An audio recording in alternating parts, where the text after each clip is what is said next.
Hare Krishna. So, how many of you were there yesterday? Okay. How many of you were not there yesterday? Okay. How many of you are not there today? तो thank you for coming. मैं एक quick summary लूँगा. कल जो हमने चर्चा की थी, बेसिकली हम सीता के अपहरण की चर्चा जो कर रहे थे उसको हमने विषय किया कैसे हमारे जीवन में जो भी होता है वो चांस और चॉइस से होता है. और कई बार जब खास करके गलती हो जाती है, मिस्टेक हो जाती है, तो कुछ बुरा हो जाता है, हादसा हो जाता है. तो अगर मैंने किया है, अगर मुझसे गलती हो गई तो हम कहते हैं वो चांस है. किसी और ने गलती की है तो वो चॉइस कहते हैं. और इससे क्या होता है, वो एक मिस्टेक तो हो जाता है, पर मिस्टेक से फिर कॉन्फ्लिक्ट हो जाता है, और कॉन्फ्लिक्ट से फिर उससे पूरा रिश्ता भी टूट सकता है. वो हार्ट ब्रेक हो सकता है, रिलेशनशिप ब्रेक हो सकता है. तो वो हमें टालना है.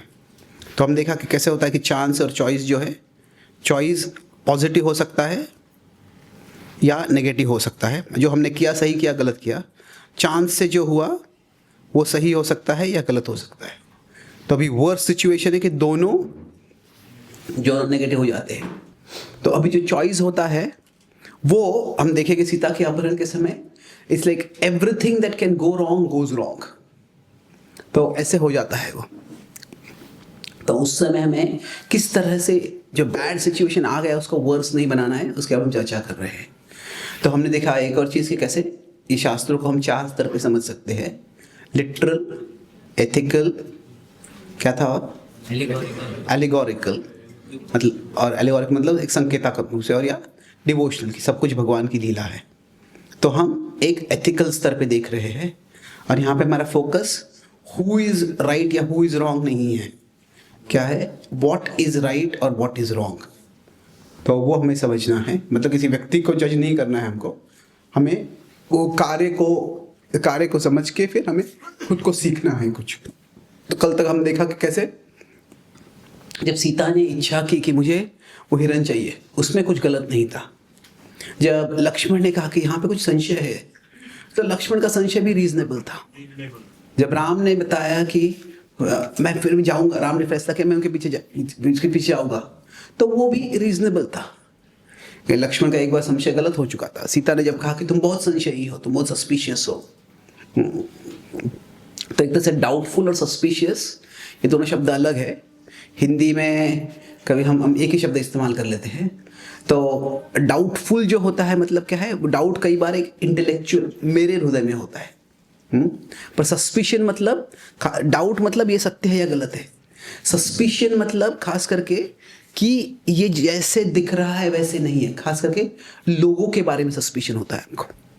डाउट परिस्थिति के बारे में हो सकता है, विचार के बारे में हो सकता है, सिद्धांत के बारे में हो सकता है, और व्यक्तियों के बारे में हो सकता है. तो लक्ष्मण कहते तुम बहुत सस्पिशियस ज़्यादा हो. और फिर राम जब जाते हैं वो हिरण के पीछे, और फिर क्या है, उनके मन में सीता की इच्छा भी है, उनके मन में लक्ष्मण का संशय भी है. और जैसे वो हिरण उनको बार बार बहुत कूदता है, अदृश्य हो जाता है, फिर दृश्य हो जाता है, ये कोई साधारण हिरण के लक्षण नहीं है. यह समझ के वो फैसला करते हैं कि हिरण कोई मायावी, कोई असुर ही है. और फिर वो उसको तीर मारते हैं. जब तीर मारते हैं तो हिरण बचने का प्रयास करता है, पर जब बचता नहीं है तो उसको तीर लग जाता है. तो फिर वो अपना जो रावण का षड्यंत्र है उसका आखिरी पार्ट लेता है. और वो क्या है, वो राम के आवाज में चिल्लाता है, हे लक्ष्मण, हे सीता. तो कल मैंने वो सवाल बताया कि फिर राम ने क्यों नहीं चिल्लाया कि ये लक्ष्मण नहीं हूं. तो अभी वास्तव में होता क्या है कि जब भगवान आते हैं तो एक तरह से जो हमारे त्रिलोक होते हैं, त्रिलोक मतलब क्या है, पृथ्वी है, अर्थ में कौन रहते हैं, मानव रहते हैं, ह्यूमंस. फिर जो अर्थ के नीचे जो होते हैं वो डीमंस होते हैं. और अर्थ के ऊपर जो हेवंस होते हैं उसमें देवता होते हैं, गॉड्स होते हैं. अभी इन सब के ऊपर जो होते हैं वो परम पुरुषोत्तम भगवान होते हैं. तो अभी एक तरह से क्या है, अगर मॉरल हायरार्की देखते हैं, हम नैतिक रूप से देखते हैं, तो मॉरल हायरार्की में मानव ये असुरों से ऊपर है और देवता मानवों से ऊपर है। पर अगर हम पावर हायरार्की में देखते हैं, पावर हायरार्की मतलब किसकी ज़्यादा शक्ति है, तो एक तरह से जो देव है और असुर है वो दोनों जो है मानवों से काफ़ी ऊपर है। तो शायद कभी साधारणतः देवता थोड़े असुर से ज़्यादा शक्तिशाली होते हैं, पर कभी कभी असुर भी शक्तिशाली बन जाते हैं। पर ये पॉइंट ये है कि अभी भगवान यद्यपि सर्वश्रेष्ठ है, जो राम है वो मानव लीला कर रहे हैं। जो राम की जो लीला है अभी वो मानव स्तर पे है। तो जो मानवों का जो आवाज़ होता है, वो मानवों की शारीरिक शक्ति जो होती है वो जानवरों की इतनी नहीं होती। मानवों का जो बोलने की आवाज़ होती है वो उतनी नहीं होती है। तो अभी एक और कह सकते हैं कि राम ने तो चिल्लाया अभी, तो संशय मन को आना है तो शायद वो पहला असली राम था, दूसरा असली राम नहीं था। ऐसे भी हो सकता है, संशयी मन कैसे भी निष्कर्ष कर सकता है। तो अभी जब यहाँ पे इस तरह से हो रहा है तो राम क्या करते हैं, वो आखिरी बार चिल्लाता है। जब राम उस तक पहुँच जाते हैं तो वो देखता है कि उसकी मृत्यु हो गई है। तो इधर जब सीता और लक्ष्मण इंतजार कर रहे होते तो भी राम ने लक्ष्मण को बताया होता है कि तुम सीता का संरक्षण करो यहाँ पे अभी। तो अभी क्या होता है कि सीता और लक्ष्मण जो है वो साथ में ही है, दे आर एक दूसरे के बाजू में ही है फिजिकल दृष्टि से, पर मेंटली दे आर स्लोली क्या है, फिजिकली जो है वो पास में ही है, फिजिकली नियर। पर क्या होता है कि मन में अगर विचार चल रहे होते तो मेंटली क्या होता है, धीरे धीरे दे आर यूनिवर्सेस अपार्ट। क्योंकि क्या है, दोनों में अलग, हमारे जो मन में जो भावनाएं होती है वो काफ़ी हमारे दृष्टि को प्रभाव करती है। तो क्या होता है, हम ये जगत है, जगत इतना कॉम्प्लिकेटेड होता है कि जगत को हम पूर्णतया कभी देख ही नहीं पाते। तो जब हम when we see the world, हम उस जगत को कैसे देखते हैं, जो एज इट इज, जैसे है वैसे देखना लगभग नामुमकिन होता है। हम किससे देखते हैं, as it matters to us, कि मेरे लिए क्या महत्वपूर्ण है। तो हम दुनिया को किस तरह से देखते हैं। अगर आप मान लीजिए इस क्लासरूम में आते हो, तो अभी आपको ये क्लासरूम में आया मतलब आपको यहाँ पे क्लास सुनने में कुछ रुचि है, पर शायद आप कल रात से थोड़े थके हो, शायद आपको नींद आने वाला है। तो आप सोचोगे कहाँ कॉर्नर में बैठ सकता हूँ, तो मैं थोड़ा सो भी लिया तो कोई देखेगा नहीं, वो देखेगा। शायद आपको अर्जेंट फ़ोन आने वाला है, तो फिर आप देखेंगे कि ये दरवाजे के बाजू में कहाँ सीट है, तो मुझे उठ के जाना पड़ेगा तो मैं जा सकता हूँ। तो अभी कोई किसी को क्लास ही सुनना है, देखिएगा कि कहाँ पे सबसे कम डिस्ट्रैक्शन होगा, कहाँ पे सबसे ज़्यादा कॉन्सेंट्रेट हो पाऊँगा। अगर आपको कुछ बैक का प्रॉब्लम है तो फिर सारी कुर्सियाँ यहाँ पे एक समान है, पर आपको और कंफर्टेबल कुर्सी चाहिए तो वो कहाँ से ला सकते हैं। यहाँ पे अगर यहाँ पे कहीं एसी ज़्यादा है, कहीं एसी कम है, आपको ठंडी लगती है, तो फिर कहाँ बैठना है मुझे। तो एक छोटी सी चीज़ है कि इस कमरे में कहाँ बैठना है। तो अभी जब आप यहाँ पे आते हैं तो बहुत कम लोग हैं, क्योंकि अच्छा यहाँ पे कितने कुर्सियाँ हैं गिनना, बहुत कम लोग हैं। देखो जो ओसीडी होगा, किसी को नंबर्स का ओसीडी होगा तो शायद काउंट करने लग जाएगी वो। पर वे कुर्सियाँ कौन से कंपनी के हैं, अभी यही रूम में आएंगे तो यहाँ पे ऊपर कितने लाइट्स है, यहाँ पे जो लोग आए हैं कौन से प्रांतों से है। इसी रूम के बारे में हम देखेंगे तो there are so many details हम देख सकते हैं। तो क्या करते हैं हम जो बाहर के जगत की कॉम्प्लेक्सिटी है उसको हम एक मैनेजेबल सिंप्लिसिटी बनाने का प्रयास करते हैं। तो मैनेजेबल सिंप्लिसिटी बनाना मतलब क्या है कि व्हाट मैटर्स टू मी, मेरे लिए क्या महत्वपूर्ण है, उसके अनुसार हम कार्य करते हैं। तो अभी क्या होता है, लक्ष्मण की उस समय प्रायोरिटी होती है सीता सेफ्टी, और अभी पहले तो सीता का भाव होता है कि ये हिरण को लाने को उन्होंने राम को भेजा है, पर अभी उनको लगता है भी ये हिरण यहीं पे पकड़ लेंगे राम उसको। 2 मिनट होते हैं, 5 मिनट होते हैं, 10 मिनट होते हैं, आधा घंटा हो जाता है, 1 घंटा हो जाता है, 2 घंटे हो जाते हैं। तो क्या होता है, सीता की चिंता बढ़ने लगती है। अभी उसने लक्ष्मण को बोला है कि तुम बहुत संशयी हो, उस पर वो लक्ष्मण की बात है उनके मन में भी है कि क्या शायद लक्ष्मण कुछ, क्या राम कुछ खतरे में है।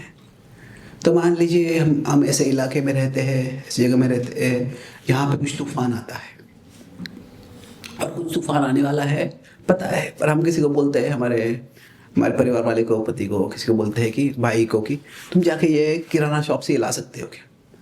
अब बोलते हैं कि ये तूफान आने वाला है, वो तूफान तो आधे घंटे के बाद आने वाला है, ये 5 मिनट की दूरी आप जाके लेकर आ जाओ। और वो क्या होता है, वो 5 मिनट हो जाते हैं, 10 मिनट हो जाते हैं, आधा घंटा हो जाता है, 1 घंटा हो जाता है। तो वो क्या हो गया, क्या वो तूफान में फंस गए। तो क्या होता है, लक्ष्मण का प्रायोरिटी होता है सीता का संरक्षण करना, पर सीता का प्रायोरिटी होता है राम सेफ्टी, कि राम सुरक्षित है कि नहीं, राम को कोई खतरे में तो नहीं, राम कोई खतरे में नहीं है। और न केवल राम कोई खतरे में है, तो अभी क्या हो रहा है कि दोनों साथ में हैं, पर दोनों की प्रायोरिटीज अलग है। तो अगर प्रायोरिटी अलग होती है तो क्या उससे हमारा विजन भी बदल जाता है। अभी सीता के मन में क्या होता है, अलग अलग भावनाएं आ रही होती है। तो सीता के मन की इमोशंस अगर हम देखते हैं तो क्या हो रहा है, पहले उनके मन में एक थोड़ा सा डिज़ायर होता है कि क्या मुझे ये हिरन चाहिए, क्यूरियोसिटी है, डिज़ायर है। फिर थोड़ी देर बस वो जब राम आते नहीं हैं तो वो कंसर्न होने लगता है, क्या हो गया, कुछ समस्या आ गई है क्या। फिर काफ़ी समझ आता है तो फिर एंग्जाइटी होने लगती है, वो कंसर्न से चिंता होने लगती है। और फिर जब वो आवाज़ आता है कि हे लक्ष्मण, हे सीता, तो तभी उनको पूरा पैनिक होने लगता है, ये क्या हो गया। और अभी राम कुछ खतरे में है, और इन सब के साथ क्या है, एक और इमोशन आ रहा है, वो क्या है, एक तरह का गिल्ट है कि मैंने राम को भेजा, अगर मैं राम को भेजती नहीं तो ये कोई खतरा आता ही नहीं था। तो अभी लक्ष्मण का प्रायोरिटी है कि सीता को कोई खतरा ना हो, सीता डेंजर में जाए। सीता की प्रायोरिटी है कि राम कोई डेंजर में है, राम को मदद करनी चाहिए। तो अभी इससे क्या होता है कि दोनों जो होते हैं, दोनों अच्छे व्यक्ति है, उनमें से कोई भी बुरा व्यक्ति नहीं है, पर दोनों क्या हो गए, प्रायोरिटीज अलग हो गए। और जब प्रायोरिटीज अलग हो जाते हैं तो फिर क्या होता है, उससे जो एक्शंस जो होते हैं, वर्ड्स होते हैं, वो पूरे अलग होने लगते हैं।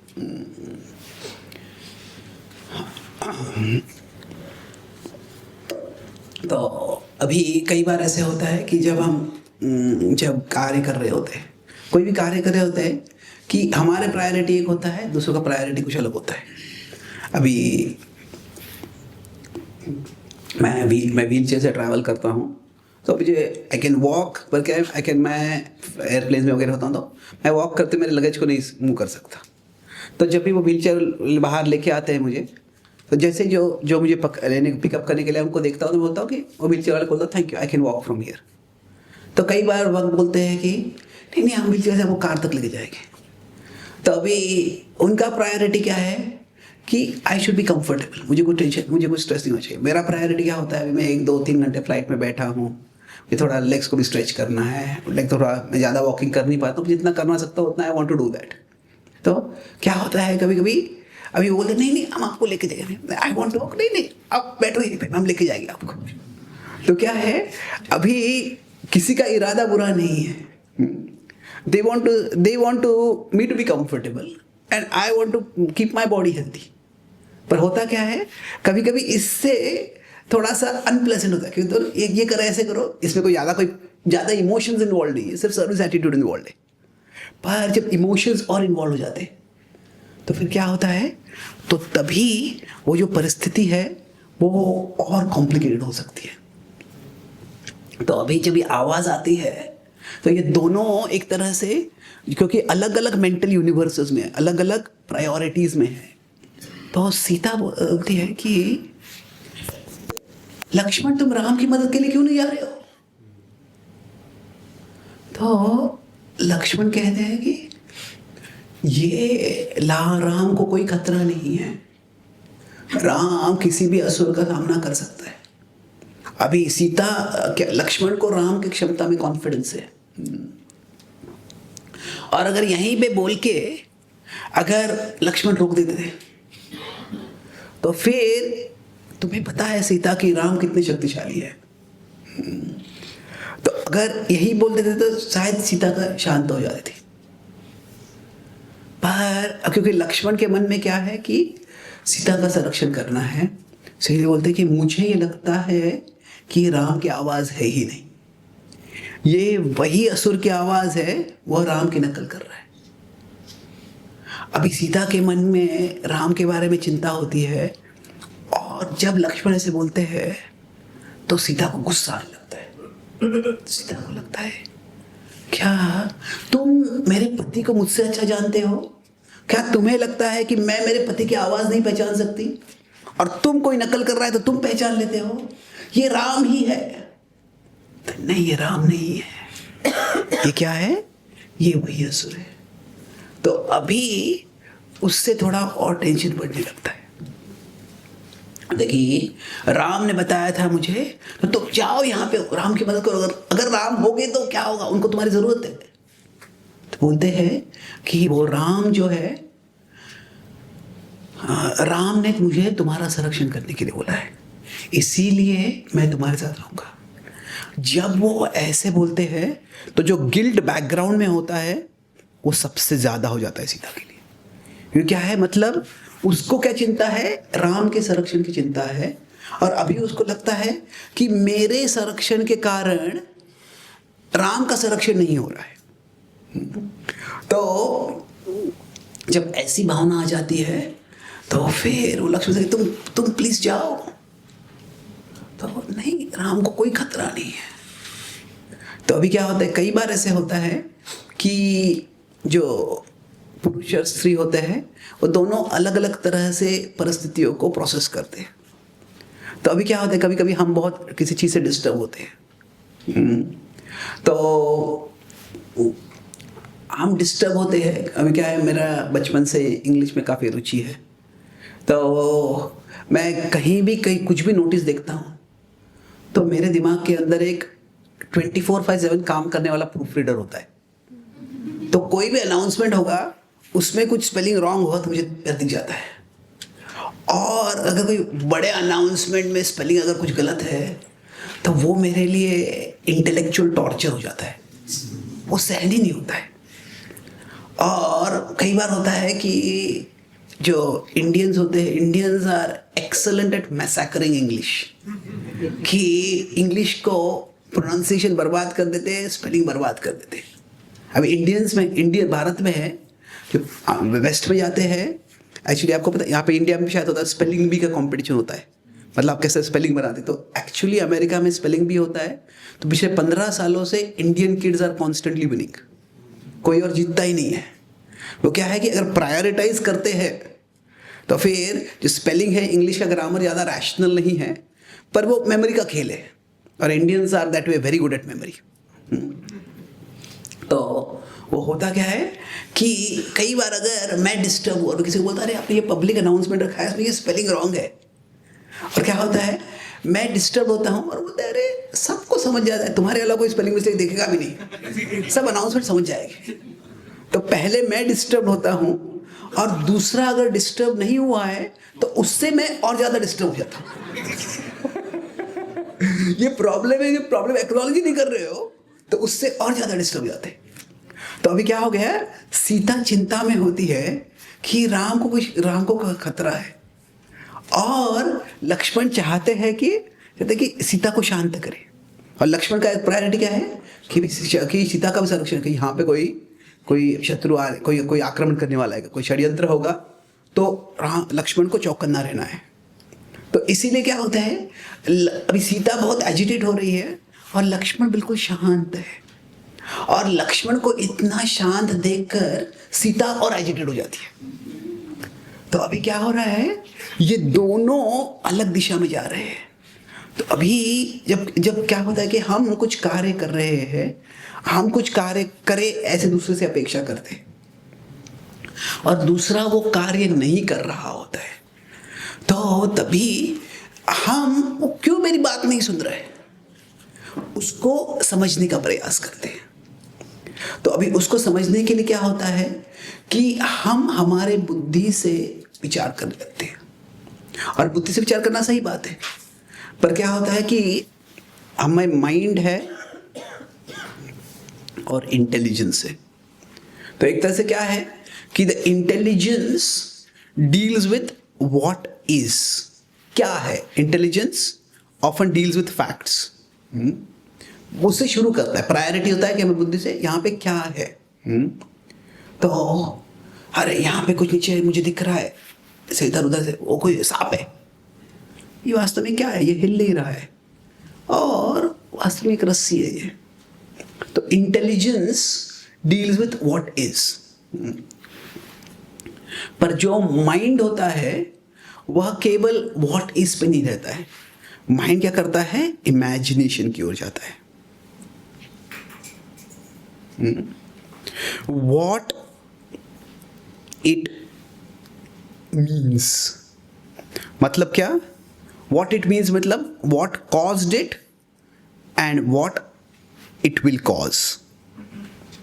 ये किसके कारण हुआ और इससे क्या होगा। तो ये कल्पना करने लगते हैं कि अगर कोई घर में आता है परिवार वाला और उसके चेहरे से खून आ रहा है, वो घायल हो गए, तो जो बुद्धि हो गई, अरे क्या होगा, तुम घायल हो गए हो, मैं तुमको फर्स्ट एड दूंगा, ये करेगा। पर उसके आगे मन क्या होगा, किसने आक्रमण किया है, क्या उन पे आक्रमण किया है, हमारे घर पे कोई आके आक्रमण करने वाला है, क्या एक्सीडेंट हो गया था, तो कोई शराब पी के ड्राइव कर रहा था, क्या हो गया। तो क्या होता है, मन कल्पना करने लगता है।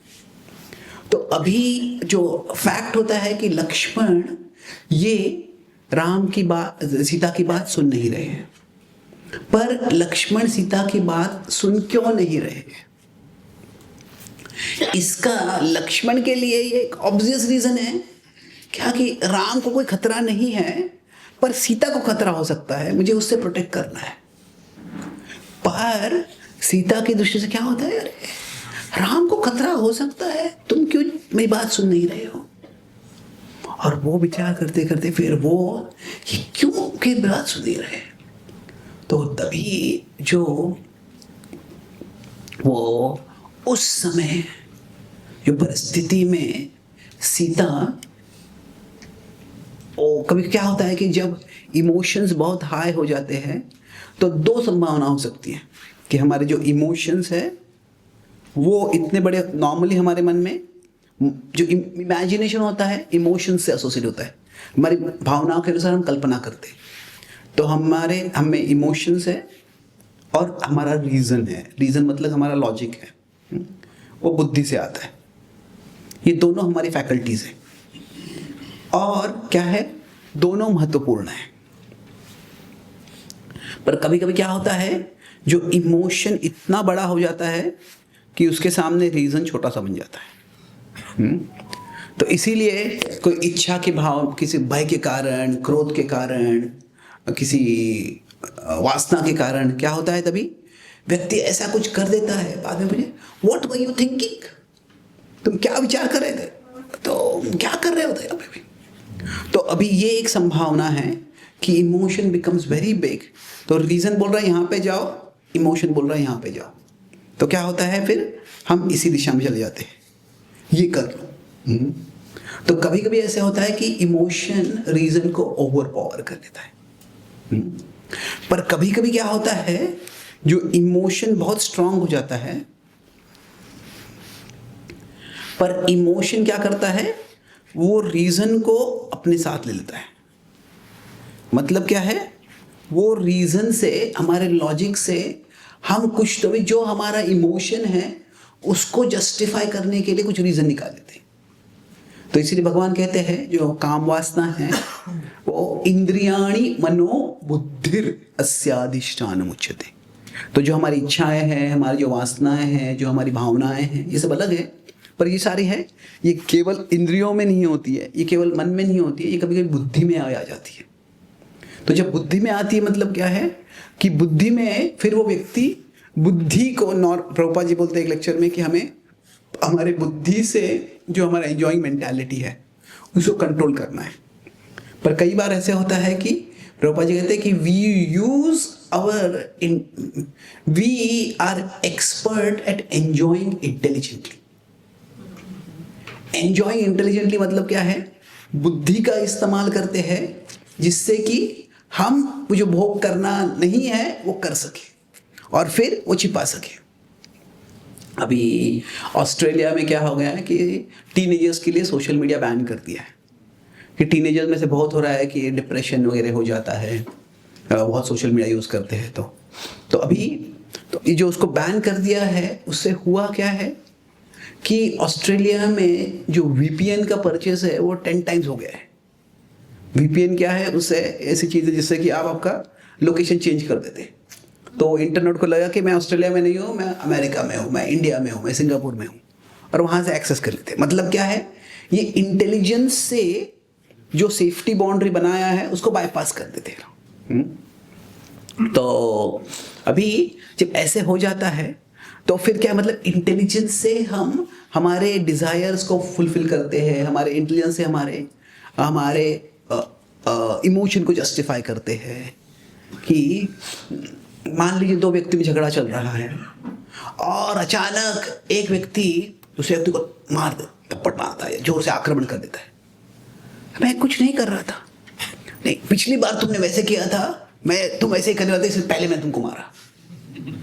पर शायद ऐसे हो सकता है कि वो व्यक्ति भी बदल गया है, वैसे आक्रमण नहीं करने वाला है। पर क्या होता है, हमें भी पता है वो कुछ खतरा नहीं था, पर हम जो कर देते हैं फिर बुद्धि से जस्टिफाई कर देते हैं। तो अभी ये कभी कभी जस्टिफाई शब्द जब इस्तेमाल करते हैं तो थोड़ा कॉन्शियस होता है। हम जान बूझ के, हमको पता है ये सत्य नहीं है, बस वो सत्य बताने का प्रयास कर रहे हैं। कभी कभी ऐसे होता है। पर कभी कभी जो हम खुद समझ नहीं पाते हैं, एक सबकॉन्शियस स्तर पे हो जाता है। जो हम कर रहे हैं उसको, ये ऐसे क्यों हो रहा है उसको समझने का प्रयास करते हैं। तो तभी अभी सीता का इतना एंजाइटी होता है कि मुझे राम का संरक्षण करना है, मेरे कारण राम को खतरा नहीं होना चाहिए। नहीं जा रहा है राम को बचाने के लिए, राम की मदद करने के लिए, राम की सहायता करने के लिए, क्यों नहीं जा रहा है। तो तभी वो कुछ वचन बोल देते हैं, लक्ष्मण मुझे बताया तुम क्यों नहीं जा रहे हो, तुम्हारी मेरी ओर बुरी नियत है और तुम उसी कारण से हमारे साथ वनवास में आए थे। तुम इंतजार कर रहे थे कि कब तुम्हें अवसर मिलेगा, और अभी राम खतरे में है तो तुम उस अवसर का फायदा लेना चाहते हो। तो अभी लक्ष्मण के मन में कभी ऐसा विचार भी नहीं आया होता है, क्या बोल रही है सीता। तो अभी क्या होता है, एक तरह से लक्ष्मण ये क्या पागल जैसे बोल रही है, कुछ सुनते ही नहीं हो उसको। पर अभी लक्ष्मण का फोकस क्या होता है कि खतरा तो नहीं आना चाहिए।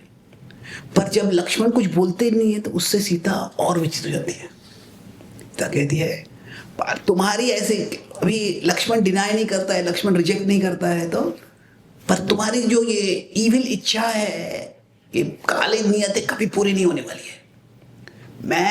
मैं खुद को, अगर राम को कुछ हो गया तो मैं खुद का जीवन ले लूंगी, पर तुम कभी अपनी इच्छा पूरी नहीं कर पाओगे। तो ये अभी लक्ष्मण क्या हो रहा है, ये कहां से, where did this thought come from, कहां से विचार आ गया। तो अभी सीता क्या है, एक तरह से वो भावनाओं के वश में पूरा हो गई है। और अभी जब लक्ष्मण को तुम कभी तुम्हारी इच्छा पूरी नहीं कर पाओगे, तो लक्ष्मण पे आरोप करते जा रही है। तो लक्ष्मण कहता है कि हे सीता, तुम्हें पता नहीं तुम क्या बोल रही हो, पर फिर भी जो तुम बोल रही हो वो मैं सहन नहीं कर पा रहा हूँ। वो मैं यहाँ से भी जा रहा हूँ, तुम मुझ पे ऐसा आरोप कर रही हो, मैं उसको सहन नहीं कर सकता। और मुझे भय है कि मैं यहाँ से चला जाऊंगा तो कुछ विपत्ति हो जाएगी, पर फिर भी मैं यहाँ पे भी रुक नहीं सकता हूँ। मैं ये तुम जो आरोप लगा रही हो, मैं इसका प्रतीक, वो ये सब वचन बोलते नहीं है, पर क्या ये विचार होता है कि मैं, ये सत्य नहीं है, ये सत्य नहीं होगा। तुमको लगता है कि राम का सेवा, राम का भला मैं नहीं चाहता, तो मैं अभी जाऊँगा वहाँ पे, पर मेरी ये चिंता है कि मैं जब वापस आऊँगा तो कई विपत्ति हो गई होगी। तो अभी वाल्मीकि रामायण जो है उसमें लक्ष्मण रेखा का वर्णन नहीं है। तो हम अभी ऐसे हो सकता है कि कल्प भेद हो सकता है, एक कल्प में लक्ष्मण रेखा है, एक दूसरे में नहीं है, पर अभी हम वो दोनों जो पॉसिबिलिटीज है उससे हम देखते हैं कि, तो अभी मान लीजिए थे कि लक्ष्मण सोचते हैं कि मुझे सीता का संरक्षण तो करना ही है, इसीलिए वो लक्ष्मण रेखा मुंह बनाते हैं, सीता से कहते कृपया तुम इससे बाहर मत जाओ। फिर लक्ष्मण चले जाते हैं। जब लक्ष्मण जाता है वहां से, तो अभी ये सब जो है ये रावण देख रहा है। अभी रावण को सुनाई दे रहा क्या हो रहा है, पर वो देखता है कि लक्ष्मण और सीता में कुछ झगड़ा हो रहा है, और लक्ष्मण चले जाते हैं। तो रावण ने सोचा कि अरे ये तो पूरा जैसे प्लान था वैसे ही हो गया। नॉर्मली कोई प्लानिंग करता है तो क्या होता है, हम जो प्लान करते हैं कुछ कभी 50% होता है, कभी 80% होता है, कभी 90% होता है। अभी बहुत रेयरली होता है जो हम प्लान करते हैं 100% वैसे का वैसे ही हो जाता है। तो अभी ये राम का पूरा प्लान बहुत अच्छी तरह, रावण का पूरा प्लान बहुत अच्छी तरह चल रहा है। तभी क्या होता है इस जगत में, जो कर्म का नियम ऐसे है, कल हम कर्म के बारे में, चांस के बारे में सवाल कोई पूछ रहा था, तो एक तरह से जो चांस में कहता होता है वो हमारे पूर्व कर्म से होता है, हम कह सकते हैं, और उसके बारे में हम और इस तरह से चर्चा करेंगे आगे। पर पॉइंट यह है कि कई बार क्या होता है कि अगर कोई व्यक्ति गरीब है, वो सोचता है कि मुझे अच्छा ईमानदारी से मेहनत करके पैसा कमाना हो ही नहीं रहा है, तो मैं चोर बन जाता हूँ, मैं डाकू बन जाता हूँ, मैं अगला दाऊद इब्राहिम बन जाऊँगा। तो अभी क्या होता है, 10 लोग जाते हैं एक बैंक को चोरी करने के लिए, और उनमें से 9 लोग यशस्वी नहीं होते, एक ही यशस्वी होता है। तो अभी वो यशस्वी क्यों होता है? अभी कोई सोचता है कि मैं अगला अंडरवर्ल्ड डॉन बन जाऊंगा, और वो पहली बार बैंक को रोज कहीं दुकान को चोरी करने जाता है, कहीं हफ्ता मांगने जाता है, और वहीं पे कोई आके उसको पीट देता है, पुलिस होते हैं, और जो पुलिस अफसर होता है, जो जज होता है, वो सब बहुत स्ट्रिक्ट होते हैं, और ये एक चोरी के लिए उसको 20 साल की सजा हो जाती है। तो क्या हो गया, वो कुछ कर ही नहीं पाया। तो वो दूसरा कोई होता है, वो पहली बार चोरी करने जाता है, और शायद उस दुकान में वो उसका लॉक खुला है, या जो लॉक जिसके पास कोड है वही वहीं पे है, और वो करोड़ रुपए चोरी कर लेता है। तो ये फर्क क्यों होता है? Actually it requires past good karma to do present bad karma. तो अगर कोई भी हम कार्य कर रहे हैं, उसमें विजय प्राप्त करना है, उसमें यश प्राप्त करना है, सक्सेस मिलना है, तो उसके लिए पास्ट गुड कर्मा चाहिए होता है। कोई बिजनेस चालू करता है, एक व्यक्ति बिजनेस चालू करता है, वो यशस्वी हो जाता है, दूसरा बिजनेस चालू करता है, वो चौपट हो जाता है पूरा। ये क्यों है? हम समझते हैं कि ये पास्ट कर्मा के कारण है। तो जो हमारा चॉइस है वो हमारा प्रेजेंट कर्मा है, और जो चांस जो हम कहते हैं वो क्या है, वो हमारा पास्ट कर्मा है। तो अभी हम यहाँ पे है और हम रिजल्ट चाह रहे हैं, जो भी रिजल्ट हम चाहते हैं उसको प्राप्त करने के लिए क्या है कि पास्ट कर्मा और प्रेजेंट कर्मा दोनों जरूरी होता है। तो अभी क्या रिजल्ट चाह रहे हैं, क्या चॉइस हम कर रहे हैं, वो एक तरह से इररिलेवेंट है। कि अगर कोई कर्म के नियम से कोई एक लोगों का कंट्रोलर, लोगों का लीडर बनने वाला है, तो वो शायद वो शायद टीचर बनेगा तो फिर बहुत बड़ा टीचर बन जाएगा, बहुत से लोगों को गाइड कर सकता है। वो पॉलिटिशियन बनेगा तो उसकी बहुत पॉपुलैरिटी हो सकती है। वो गुनहगार बनेगा तो एक बड़ा अंडरवर्ल्ड डॉन बन जाएगा। तो अभी पॉइंट क्या है, ये सात्विक, राजसिक, तामसिक जो उनका पूर्व कर्म है उससे उनको लोगों पे इन्फ्लुएंस आने वाला है, वो लीडर बनने वाले एक तरह से।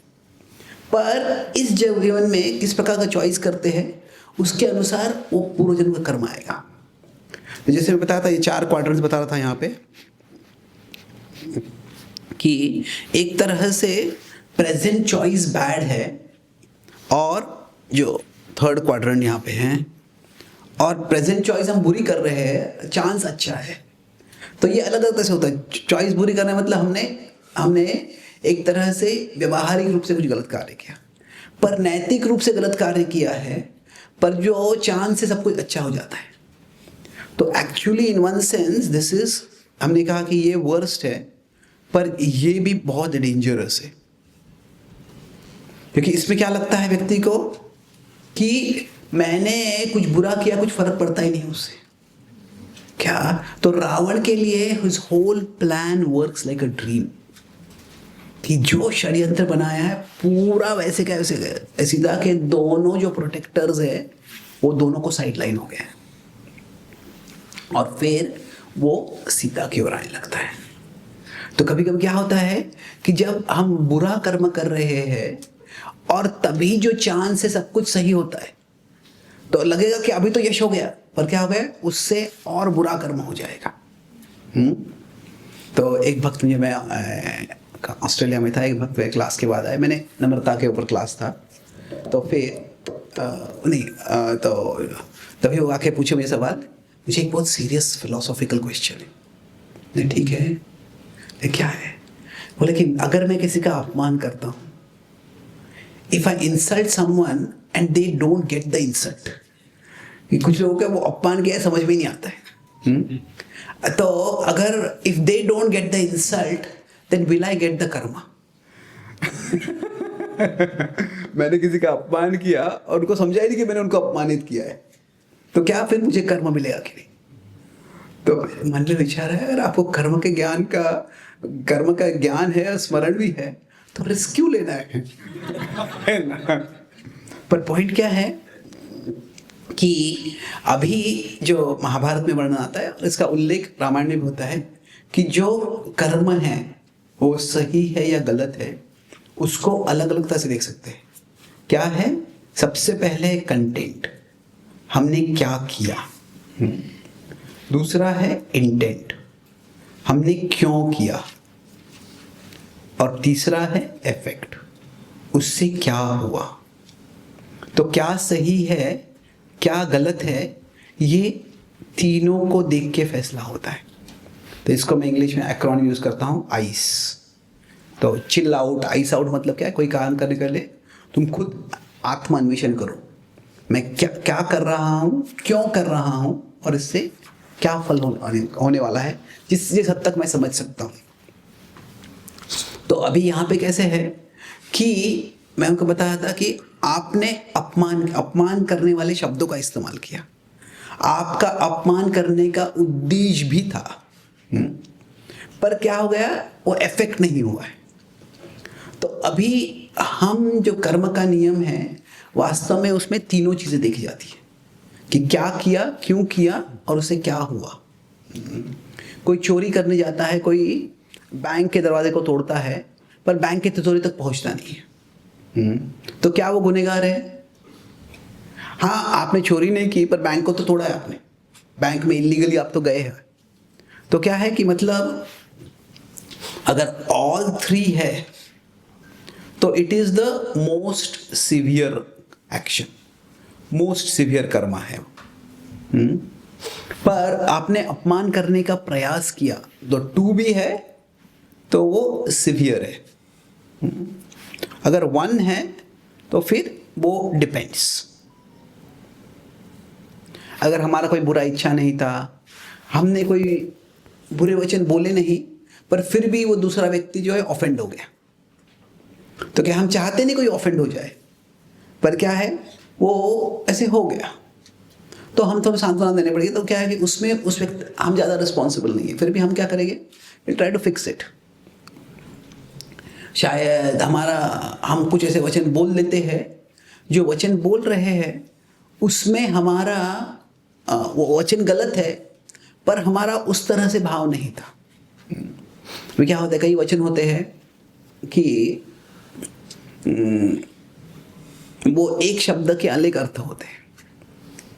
तो इंग्लिश में होता है अभी मैड, ये शब्द है, आर यू मैड? तो मैड का एक अर्थ क्या है, पागल। तो पागल हो गया, किसी को आर यू मैड, तो मतलब क्या मैं पागल दिखता हूँ क्या मैं? कैसे क्या सवाल पूछ रहे हो? पर मैड का एक और शब्द है कि अपसेट। पूछे ये कोई एक भाई आता है दूसरे भाई को dad is mad at you, मतलब क्या है, बहुत गुस्सा हो गए, अपसेट है, नाराज है। तो मैड ये शब्द है, उसके अलग अर्थ है। तो कोई बोलता आर यू स्टिल मैड? अब तक मैं पागल हूँ, मतलब पहले भी पागल था, अभी पागल हूँ। पर जो बोल रहे आर यू स्टिल मैड मतलब तुमको गुस्सा था, अभी तक गुस्सा है या कम हो गया है? तो कभी क्या होता है, हमारा इंटेंट गलत नहीं होता है, पर जो वचन हम बोलते हैं शायद वो that's not the best word to use. वचन ऐसे बोल देते हैं कि उससे वो ऑफेंड हो जाता है। तो क्या है, ठीक है, मुझे क्या है, ऐसे बोलना नहीं चाहिए था। तो तभी इनमें से एक है तो डिपेंड्स, पर अगर तीनों है तो बहुत प्रॉब्लम है। तो अभी यहाँ पे हम देखते हैं जो सीता ने किया, सीता ने जो आरोप किया लक्ष्मण पे, उसमें इन तीनों में से क्या था? तीनों थे, कंटेंट था और इफेक्ट था। अभी ऐसे नहीं था कि सीता के मन में राम के प्रति कोई, लक्ष्मण के प्रति कोई बहुत समय से संशय था, उस समय परिस्थिति में वैसे हो गया।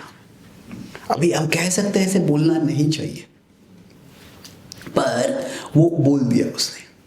वो गलत है, बुरा है, पर वो बोल दिया। अभी जब ऐसे हो गया तो उससे लक्ष्मण को बहुत बुरा लगा। मैं अमेरिका में जब जाता हूँ तो एक भक्त के घर में मैं रह रहा था, तो वहाँ पे उस भक्त के पिताजी भी उसके आते रह रहे थे अमेरिका में।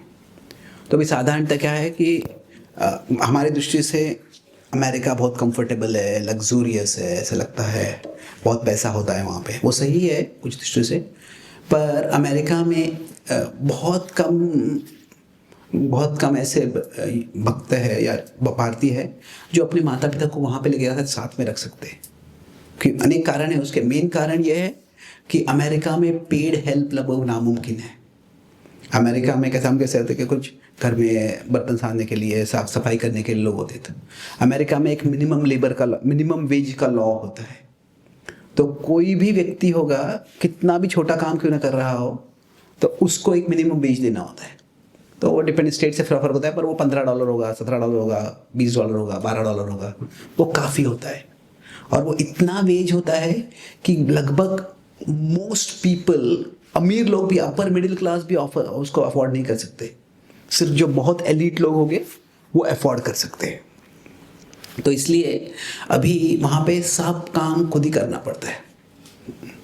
तो अभी होता क्या, तो मैं पॉइंट ये है कि अभी कोई अपने माता पिता को वहाँ पे लेके जा सकता है, कुछ समय तक रखते हैं, पर क्या है, बहुत मुश्किल होता है।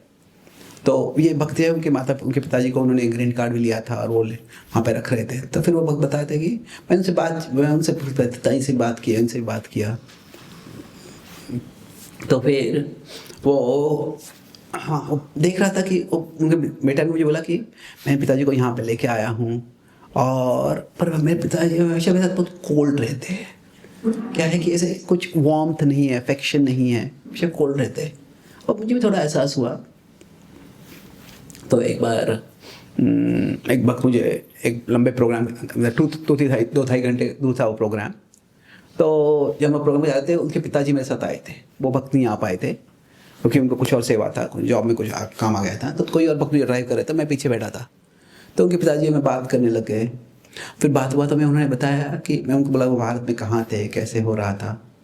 तो फिर तभी उन्होंने बताया एक प्रसंग तो अभी ये जो भक्त है उनकी माँ नहीं है, तो उनकी माँ काफ़ी पहले उनको कैंसर हो गया था, गुजर रही थी। मतलब ये पति है वो अकेले है, उनके पिता अकेले हैं।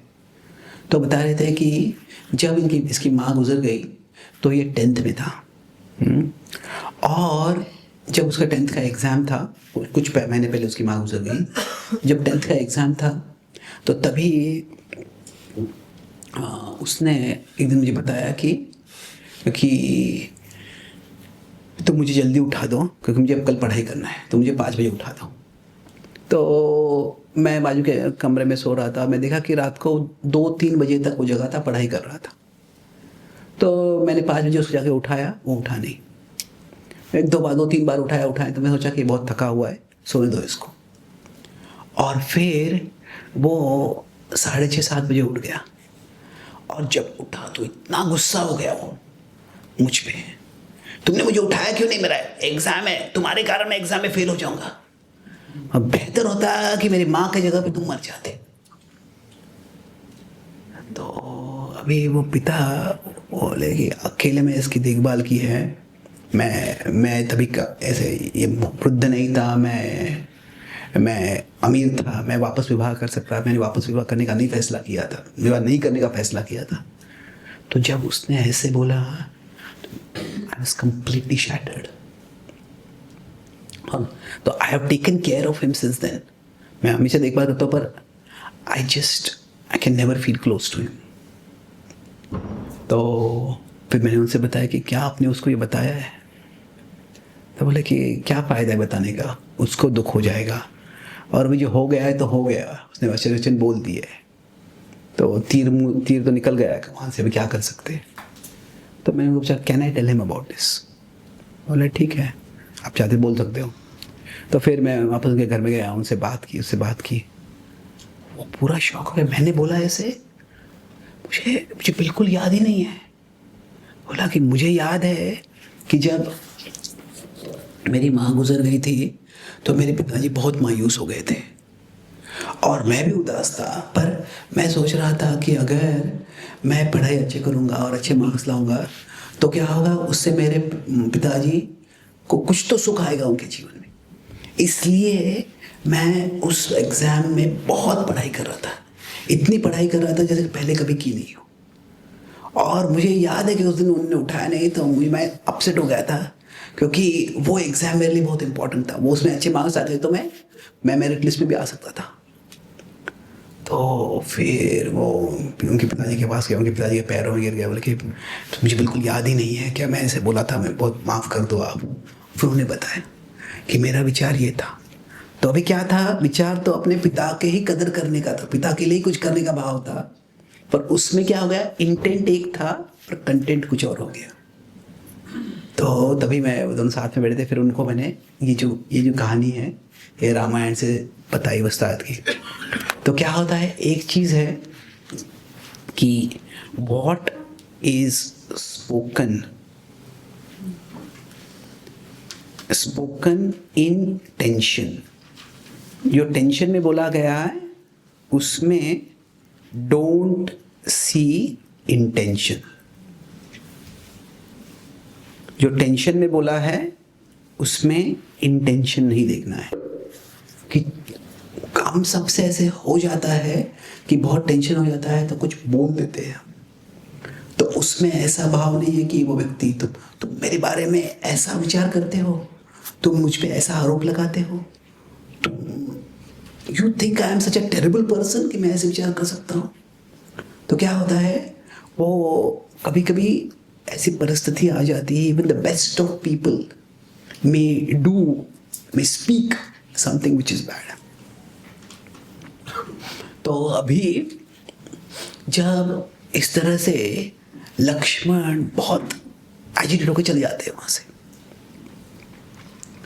तो अभी जब लक्ष्मण जाते हैं जंगल में और वो तेजी से राम जिस रास्ते से गए हैं, राम के पद के चिन्ह दिख रहे हैं थोड़े बहुत, उधर जा रहे हैं वो, और जब जा रहे होते हैं लक्ष्मण जा रहे होते हैं तो उधर से क्या होता है, कोई आवाज आने लगता है। तो लक्ष्मण फिर छिप जाता है, देखते कौन है, क्या वो असुर आ रहा है। और जब वो आता है वो तभी देखते हैं कि उधर से राम आ रहे हैं।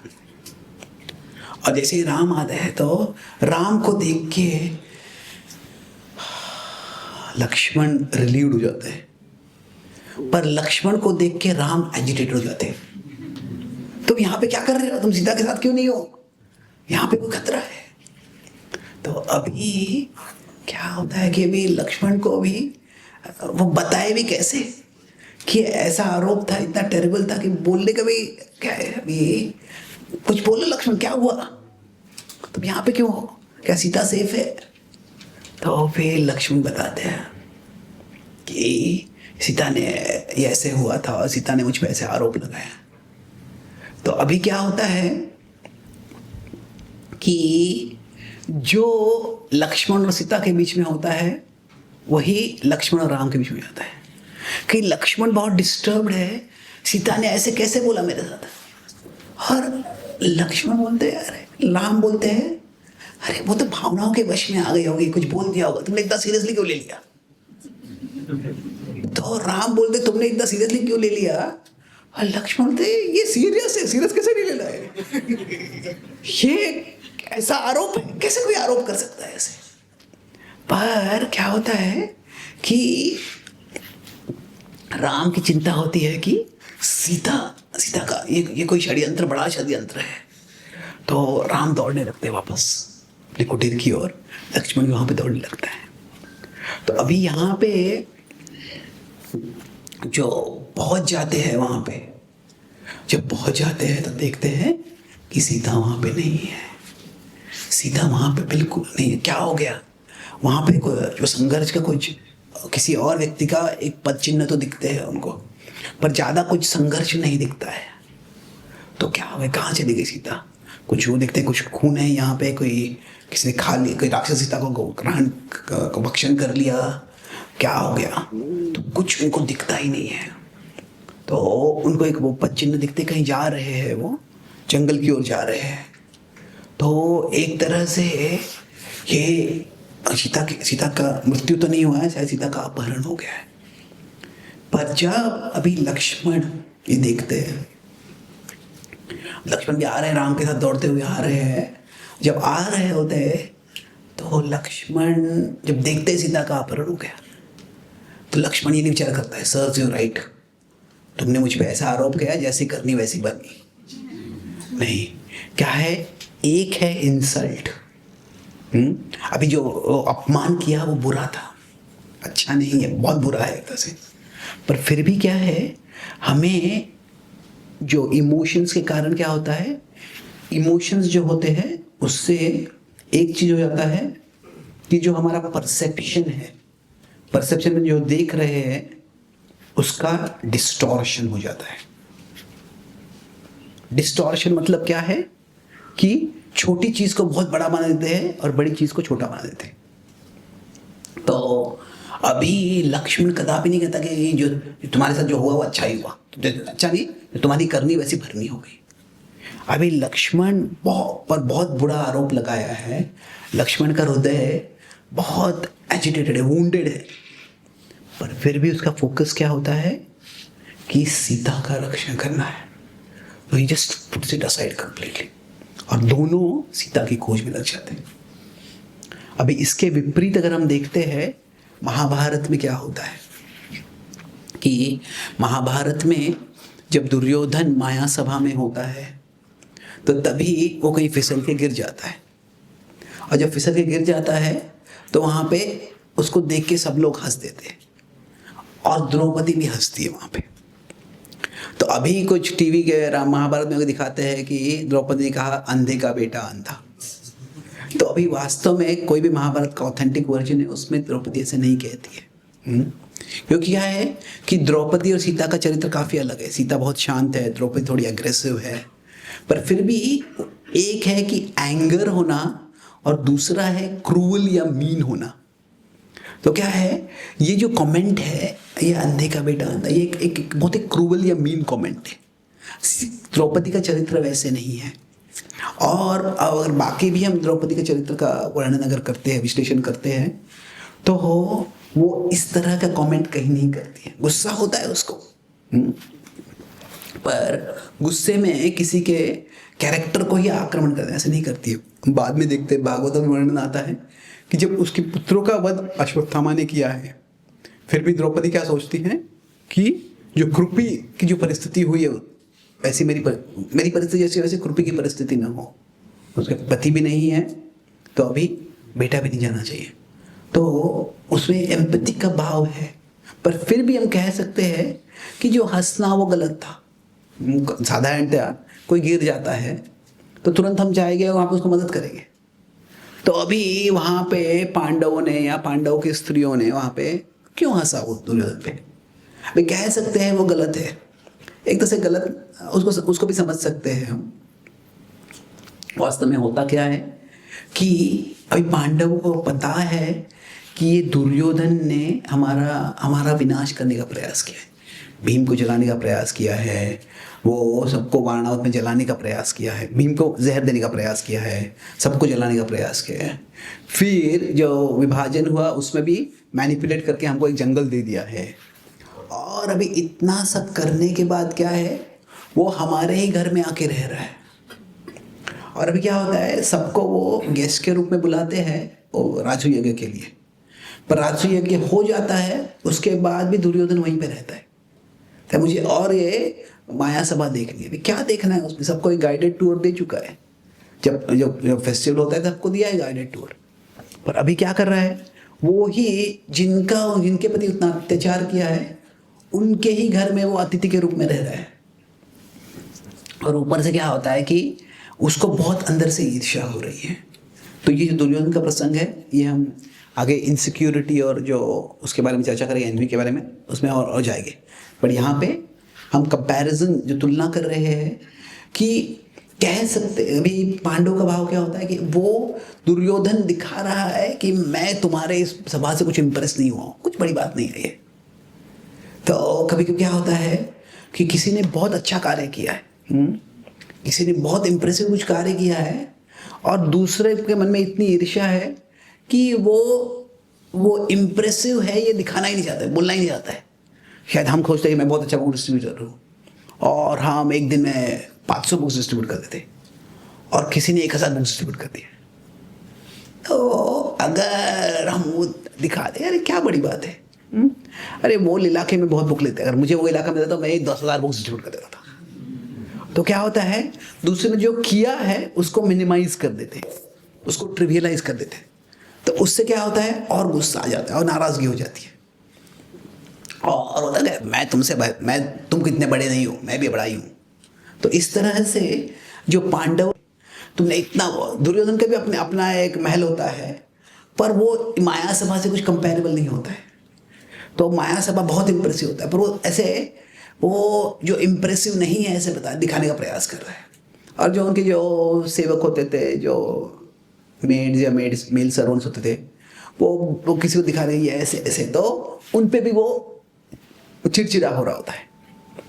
तो अभी ये माया सेवा कोई बड़ी चीज़ नहीं है, ऐसे वो दिखाने का प्रयास कर रहा है, बताने का प्रयास कर रहा है, और फिर वो माया सभा की ही कुछ माया से वो फिसल के गिर जाता है। तो फिर क्या होता है, सर्व्स यू राइट, कोई बहुत बहुत दिखावा कर रहा है और फिर वो नीचे गिर जाता है, उसका दिखावा एक्सपोज हो जाता है। तो क्या होता है, कभी कभी हंसी आती है। अभी साधारणतया अभी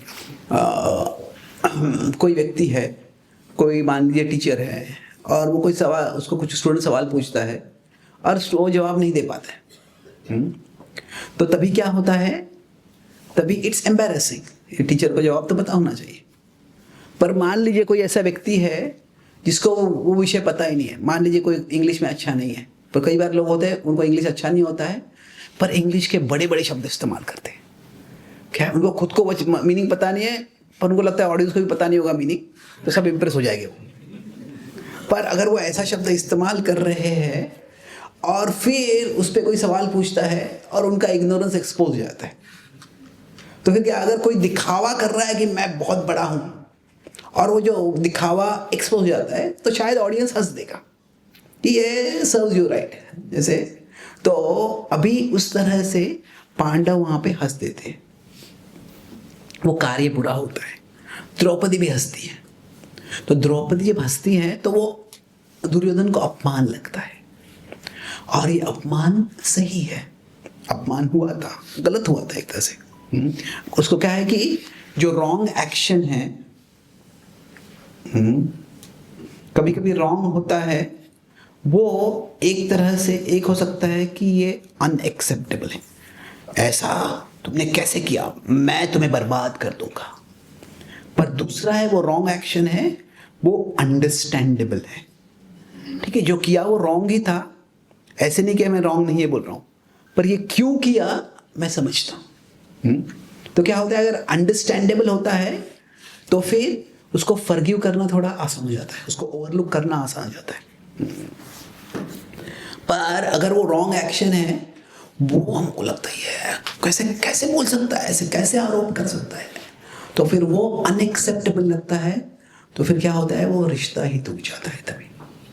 तो अभी जो हम अगर बड़े पिक्चर से देखते तो पांडवों ने जो किया द्रौपदी हंसी पे, वो अंडरस्टैंडेबल था, अच्छा नहीं है, वो अनडिजायरेबल ही है, रॉन्ग एक्शन है, वो अनडिजायरेबल है, पर वो अंडरस्टैंडेबल है।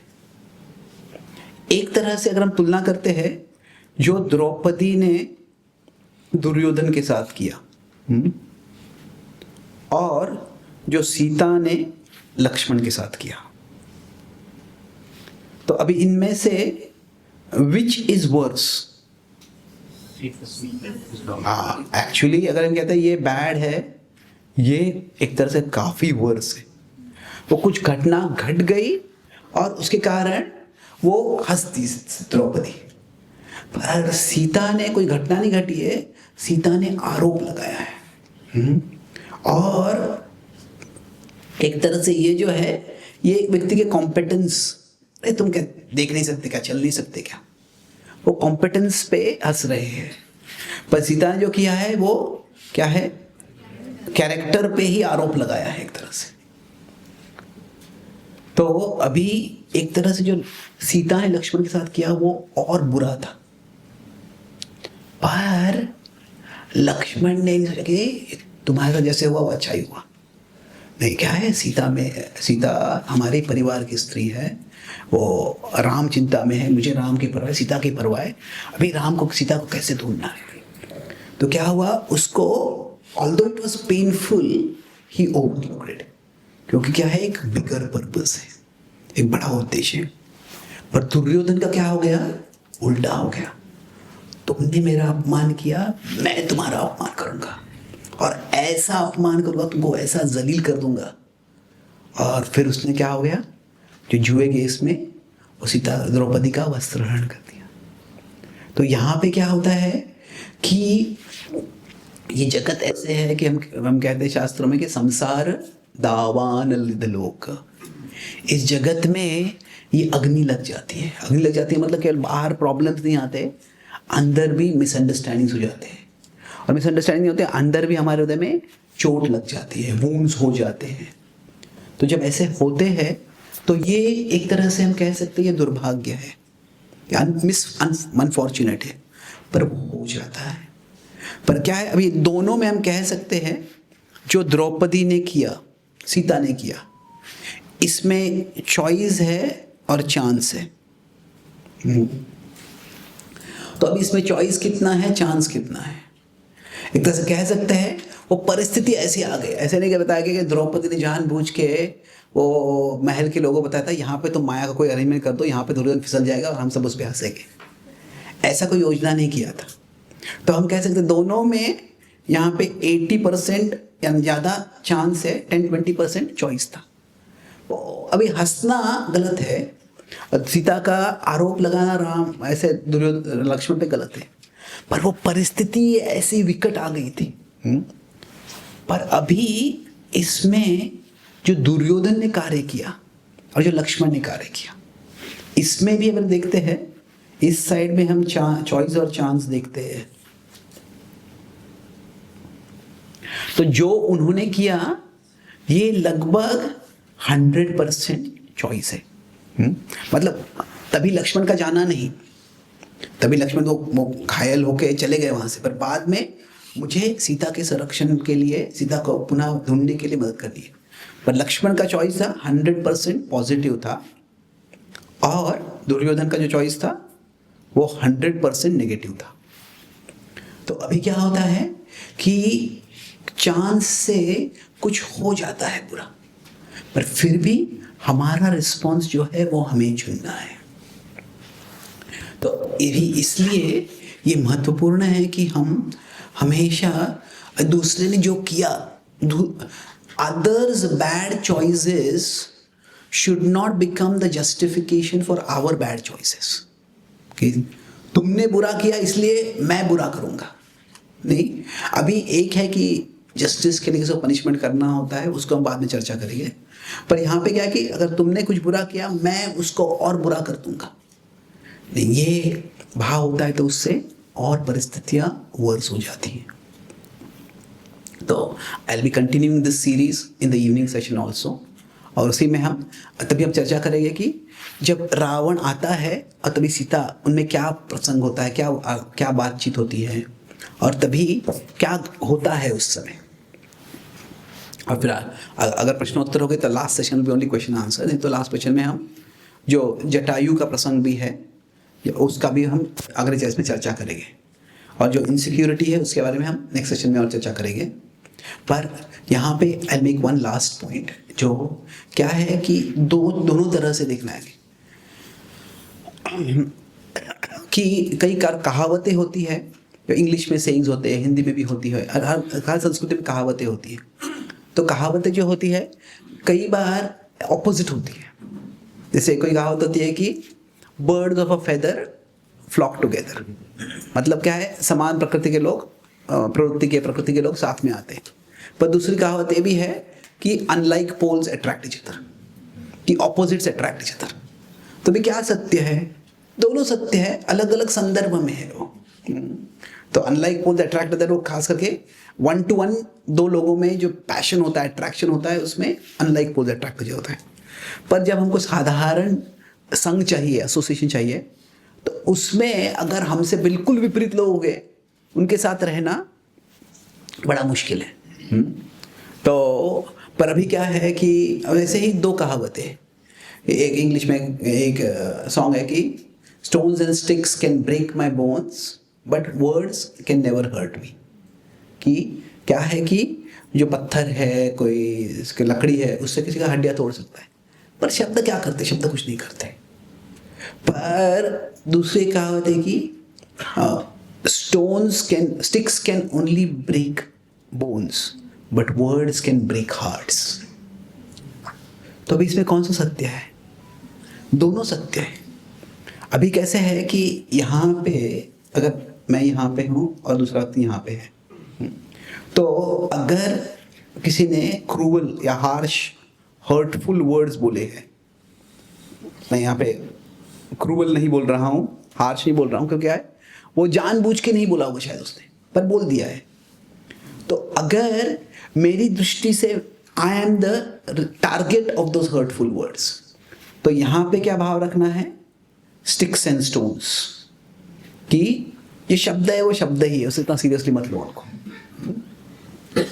कि अगर हमें टारगेट कोई करता है तो ठीक है, सहन कर लो। यस्मान नो द्विजते लोको लोकान नो द्विजते च यः, कि लोग बोल रहे थे माना अपमान योस्तुल्यस, भगवान भगवद्गीता में कई बार बोलते हैं कि आप टॉलरेट कर लो उसको। जो तुल्य निंदा स्तुतिर्मौनी कई बार आता है, 12.18-19 में आता है, मान लीजिए। अभी मतलब कोई हमारा अपमान करता है, कोई हमें हर्टफुल बोलता है, तो ज़्यादा सीरियसली मत लो। मतलब ये है लक्ष्मण की दृष्टि से कि ज़्यादा सीरियसली मत लो उसको। अभी कुछ समय तक वो सीरियसली लेते लक्ष्मण, कुछ समय तक। अच्छा, हरे कृष्णा हरे कृष्ण। आपको सुनाई दे रहा है पीछे? ये ओके, सुनाई दे रहा है सब? बुद्धिमंत प्रभु, क्या ये सिग्नल है क्लास खत्म करने का टाइम आ गया है? ठीक है। तो जो लक्ष्मण की दृष्टि से जो है वो क्या है कि ये है, ओके लेट्स वेट।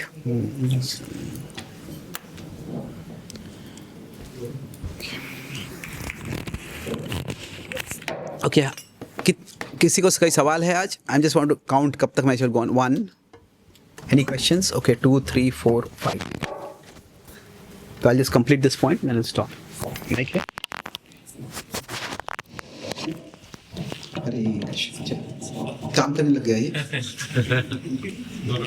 हरे कृष्णा हरे कृष्ण हरे कृष्ण. ठीक है.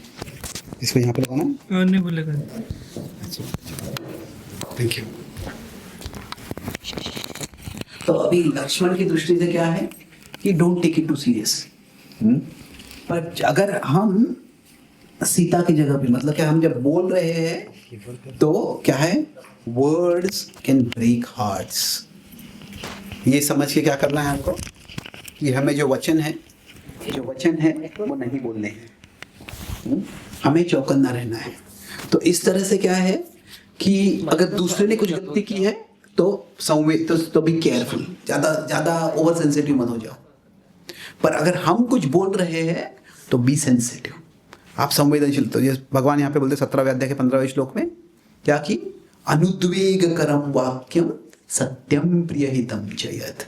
ऐसे वचन बोलो कि दूसरों को वेदना ना पहुंचे. अनुद्वेगकरम वाक्यम. तो अभी इन दोनों को यूनाइट करने वाला एक प्रिंसिपल है, वो 12.15 में आता है. इसको मैं कल शाम को चर्चा करूंगा. कहते कि यस्मान नो द्विजते लोको लोकान नो द्विजते चयः. कि जो खुद, जिसके द्वारा लोग डिस्टर्ब नहीं होते हैं और जो लोगों के द्वारा डिस्टर्ब नहीं होता है, ऐसा भक्त मुझे, कहते भगवान, मुझे बहुत प्रिय है. बट ये क्या है कि जगत में ऐसे चांस से कोई ऐसी परिस्थिति आ जाती है जब हम कोई व्यक्ति कुछ बोल देता है तो ज़्यादा सीरियसली मत लो उसको. चांस से ऐसे आता है परिस्थिति कि हमको कुछ बहुत गुस्सा आता है, तो इसने ऐसे क्यों किया, उसने ऐसे किया, उसमें चिल्लाने की इच्छा होती है. तो जहाँ हमारा चॉइस है, ट्राई टू रिस्ट्रेन योरसेल्फ. तो इस तरह से वी कैन ट्राई टू, अगर बुरी परिस्थिति आती भी है तो we need not make it worse. तो आज हमने उसी ये सीता के अपहरण की लीला में 3 पॉइंट देखे हमने. वैसे क्या था कि सीता और लक्ष्मण जो है, कैसे वो डिफरेंट मेंटल यूनिवर्सेस में चले गए थे, वो उसके बारे में हम देखा. वो एक दूसरे के बाजू में ही थे, पर क्या हुआ, सीता का प्रायोरिटी क्या था, राम की संरक्षण था, और लक्ष्मण का प्रायोरिटी क्या था, सीता का संरक्षण था. तो दोनों में कोई गलत नहीं था, पर उनके प्रायोरिटीज इतने अलग थे कि उससे जो हुआ उसको बिल्कुल अलग दृष्टि से वो देखने लग गए. तो अभी सीता का क्या हो गया, पहले एक डिजायर था, डिजायर से कंसर्न आ गया कि राम को इतना क्या हो गया, इतना समय क्यों हो गया. फिर एंग्जाइटी हो गया, फिर चिंता से बाद में पूरा पैनिक हो गया जब वो खास करके आवाज़ सुना. और फिर लक्ष्मण जब शांत रहे, लक्ष्मण कुछ करने का, तो फिर गिल्ट आ गया, और गिल्ट से फिर वो एंगर आ गया, और एंगर में कुछ बोल दिया. और एक तरह से क्या हुआ कि वहाँ पे लक्ष्मण शांत रह रहे थे, उससे सीता और अशांत हो गई. तो यहाँ पे जो हो गया, ये सारा जो है, एक तरह से हम कह सकते हैं सीता का चॉइस है, लक्ष्मण का चॉइस है.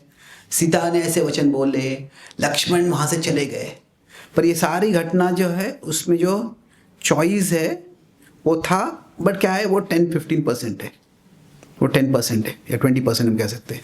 जो चांस है वो क्या है, वो दुर्भाग्य की बात है, वो ऐसी परिस्थिति आ गई, उसमें वैसे हो गया. तो मतलब क्या है कि अभी जो हमने तुलना की इसके बारे में, दुर्योधन और लक्ष्मण, हमने तुलना की, उसमें क्या हुआ, दुर्योधन वर्सेस लक्ष्मण. तो दुर्योधन ने क्या देखा, दोनों का अपमान हुआ, और दुर्योधन का द्रौपदी ने हंसे उन पे, और लक्ष्मण, सीता ने उस पर आरोप लगाया. तो एक तरह से सीता ने जो किया वो और गलत था. लक्ष्मण को ही had right to feel more angry. पर क्या है, दुर्योधन ने जब ऐसे हो गया, दुर्योधन सॉ इट एज ये तुमने जानबूझ के किया, इसीलिए फिर उसने उसका अपमान करने के लिए उसको डिसरोब कर दिया, डिसरोबिंग का प्रयास किया उसका. पर लक्ष्मण ने क्या देखा, ये सारा हो गया परिस्थिति कारण, ये चांस से है. उसका फोकस क्या रहा कि उसको प्रोटेक्ट करना है, उसको फाइंड करना है, उसको रिकवर करना है। तो जो हुआ उसके कारण दुर्योधन जो है वो और अधर्म के मार्ग पे चला गया, भयानक अधर्म के मार्ग चला गया। लक्ष्मण था वो धर्म के मार्ग पे ही रह के मुझे सीता का संरक्षण करना है। और फिर आखिरी पॉइंट हमने देखा, जब हम कार्य करते हैं तो ये जगत में संसार दावानल होता ही है। तो ये जो फायर लग जाता है, जब फायर लिट हो जाता है, फायर बर्न होने लगता है, तो फिर अगर हमें फायर क्या है, ये हर्टफुल वर्ड्स है, ऐसे शब्द है जो दुख दाने वाले हैं। तो हमारी दृष्टि से क्या है, don't take it too so seriously. क्या है, थोड़े इक्विपॉइज्ड रहो, स्थित प्रज्ञ रहो कि स्टिक्स एंड स्टोन्स जो है वो कुछ से कुछ फर्क नहीं। ये किसी ने वचन ही बोले मेरे हड्डियाँ तो टूटी नहीं है, इतना सीरियसली नहीं लेना चाहिए अगर वैसे हो गया तो। पर अगर हम बोलने वाले हैं तो फिर क्या हो गया, तब सेंसिटिव रहो, तब क्या है, अनुद्वेग करम वाक्यम। संवेदनशील के वचनों से क्या होता है, हृदय टूट सकते हैं, तो भूलना नहीं चाहिए। तो इस तरह से ओवरऑल क्या है कि हम कोई बैड सिचुएशन जो है, जो आ गया है बैड सिचुएशन, उसको हम कम से कम वर्स तो नहीं बनाएंगे। We will try to make the best of the bad situation, कि परिस्थिति आ गई उसको और ख़राब तो नहीं करना है हमको, वो हम देख पाएंगे। धन्यवाद। हरे कृष्णा। किसी कोई सवाल है? सो माइक का है।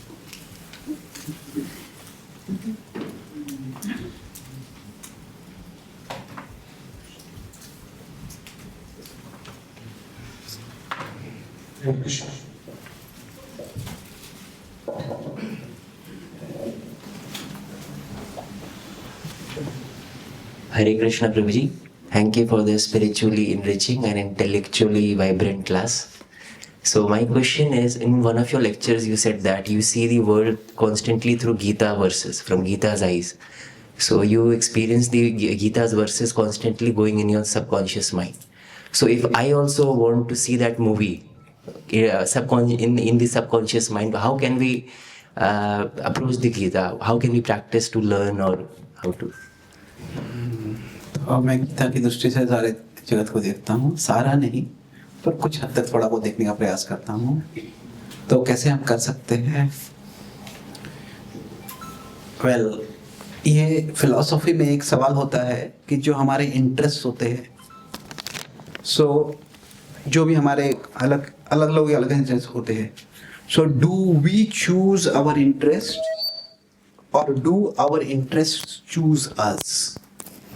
It's a big question. कैसे क्या है कि जो हमारे कुछ चीज़ों में हमको इंटरेस्ट होता है, वो अभी किसी को म्यूजिक में इंटरेस्ट होगा, किसी को लॉजिक में इंटरेस्ट होगा, किसी को पेंटिंग में इंटरेस्ट होगा, किसी को राइटिंग में इंटरेस्ट होगा। तो एक तरह से कह सकते हैं ये एक हमारे वर्ण जो है, हमारी जो वृत्ति है, उसमें वो आ जाता है। तो हमारे कुछ अधिकांश रूप से जो मेजर इंटरेस्ट होते हैं, they are chosen for us. तो ऑफ कोर्स क्या ये स्क्रिप्चर्स के बारे में बोल सकते हैं? तो ये एक तरह से I would say in general अगर मटेरियल इंटरेस्ट स्किल्स के बारे में बोलेंगे तो क्या है, this is 90 almost 70% they are chosen for us. अभी कुछ हद तक जो इसमें भी चॉइस और चांस आता है। तो किसी को नेचुरली म्यूजिक में रुचि, 2-3 साल का बच्चा है वो करताल बजाने लगता है, अच्छा बजाने लगता है। कोई 30 साल का व्यक्ति है वो प्रैक्टिस करता है, उसको करताल आता नहीं है। ऐसे भी हो सकता है। तो कुछ हद तक जो हमारे स्किल्स है, उसकी जो टैलेंट्स होते हैं, हम जो भी है उसको इम्प्रूव कर सकते हैं, पर वो जो नेचुरल होता है वो रहता है अपने आप से। That's with respect to skills. अभी इसके अलावा अगर हमारे स्पिरिचुअल लाइफ में हम देखते हैं, तो अभी कोई मंदिर में आता है और मंदिर में अनेक विग्रह है। किसी को स्वाभाविक रूप से कृष्ण की ओर आकर्षण होता है, जो प्रार्थना करनी है तो कृष्ण को प्रार्थना करनी। किसी को स्वाभाविक रूप से गौरांग महाप्रभु की ओर प्रार्थना करने का होता है। किसी को कोई प्रभुपाद जी के वरिष्ठ शिष्य होगा, उनको प्रभुपाद जी का बहुत संग है तो उनको प्रभुपाद जी से प्रार्थना होगी। पहले भी चाहता है प्रभुपाद से प्रार्थना करना है। किसी को कोई राधा रानी के बहुत करीब लगेगा, अभी उनको प्रार्थना करनी है। तो अभी ये जो है, ये किस हद तक is it chosen for us, it is chosen by us. तो इसमें क्या है, ये न कि न प्रकारे न मना कृष्ण निवेशेत। तो इसमें एक थोड़ा एक एलिमेंट ऑफ मिस्ट्री है कि किस चीज से हम अट्रैक्ट हो जाते हैं। तो कभी कभी मुझे लगता है कि I am not very Krishna conscious, I am Gita conscious. तो क्या है कि जब मैं विग्रहों को भी देखता हूँ तो विग्रहों को देख के कुछ भक्ति का भाव इतना नहीं आता है। जब मैं विग्रहों को देख के सोचता हूँ कृष्ण, ये कृष्ण है जिन्होंने गीता का ये श्लोक बोला था, और जब गीता का श्लोक याद आता है तो मुझे और कनेक्ट होता है। तो इज इट मेरा उतना भागवतम से या चैतन्य चरितामृत से कनेक्शन नहीं है जितना। Of course I studied those books and I can speak on those books, but ये एक तरह से कुछ हमारे इंटरेस्ट वो चोजन होते हैं हमारे लिए। तो इसीलिए एक पहली चीज है कि जस्ट ऑब्जर्व कि डोंट, दूसरे का जो इंटरेस्ट है वो मेरा होना चाहिए। हम सब इंडिविजुअल है। तो अगर आपका आकर्षण भागवतम से है तो फिर बी ग्रेटफुल फॉर दैट। सो ये एक एलिमेंट है कि वो it is almost like chance का एलिमेंट है वो। पर चॉइस में कैसे है कि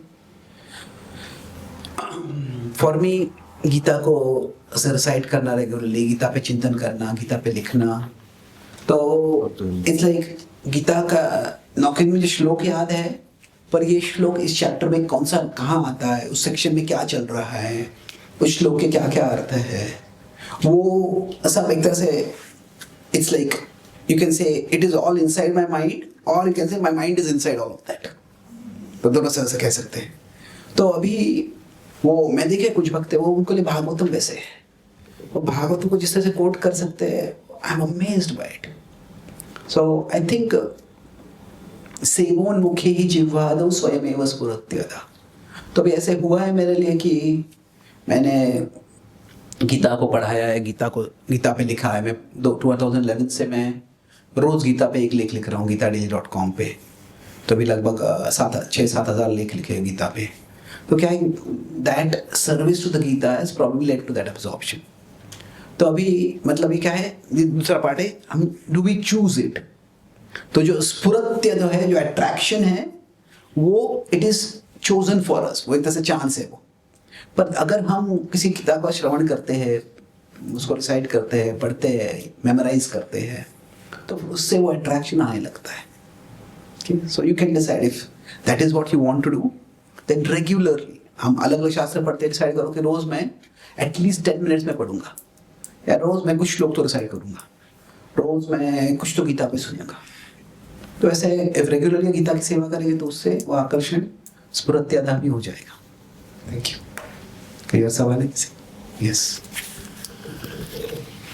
हरे कृष्ण गुरु जी, जैसे आपने दुर्योधन और लक्ष्मण का कंपेयर करके बताया था कि जैसे दोनों ने तो चॉइस लिया 100%, बट एक ने पॉजिटिव लिया और एक ने नेगेटिव लिया।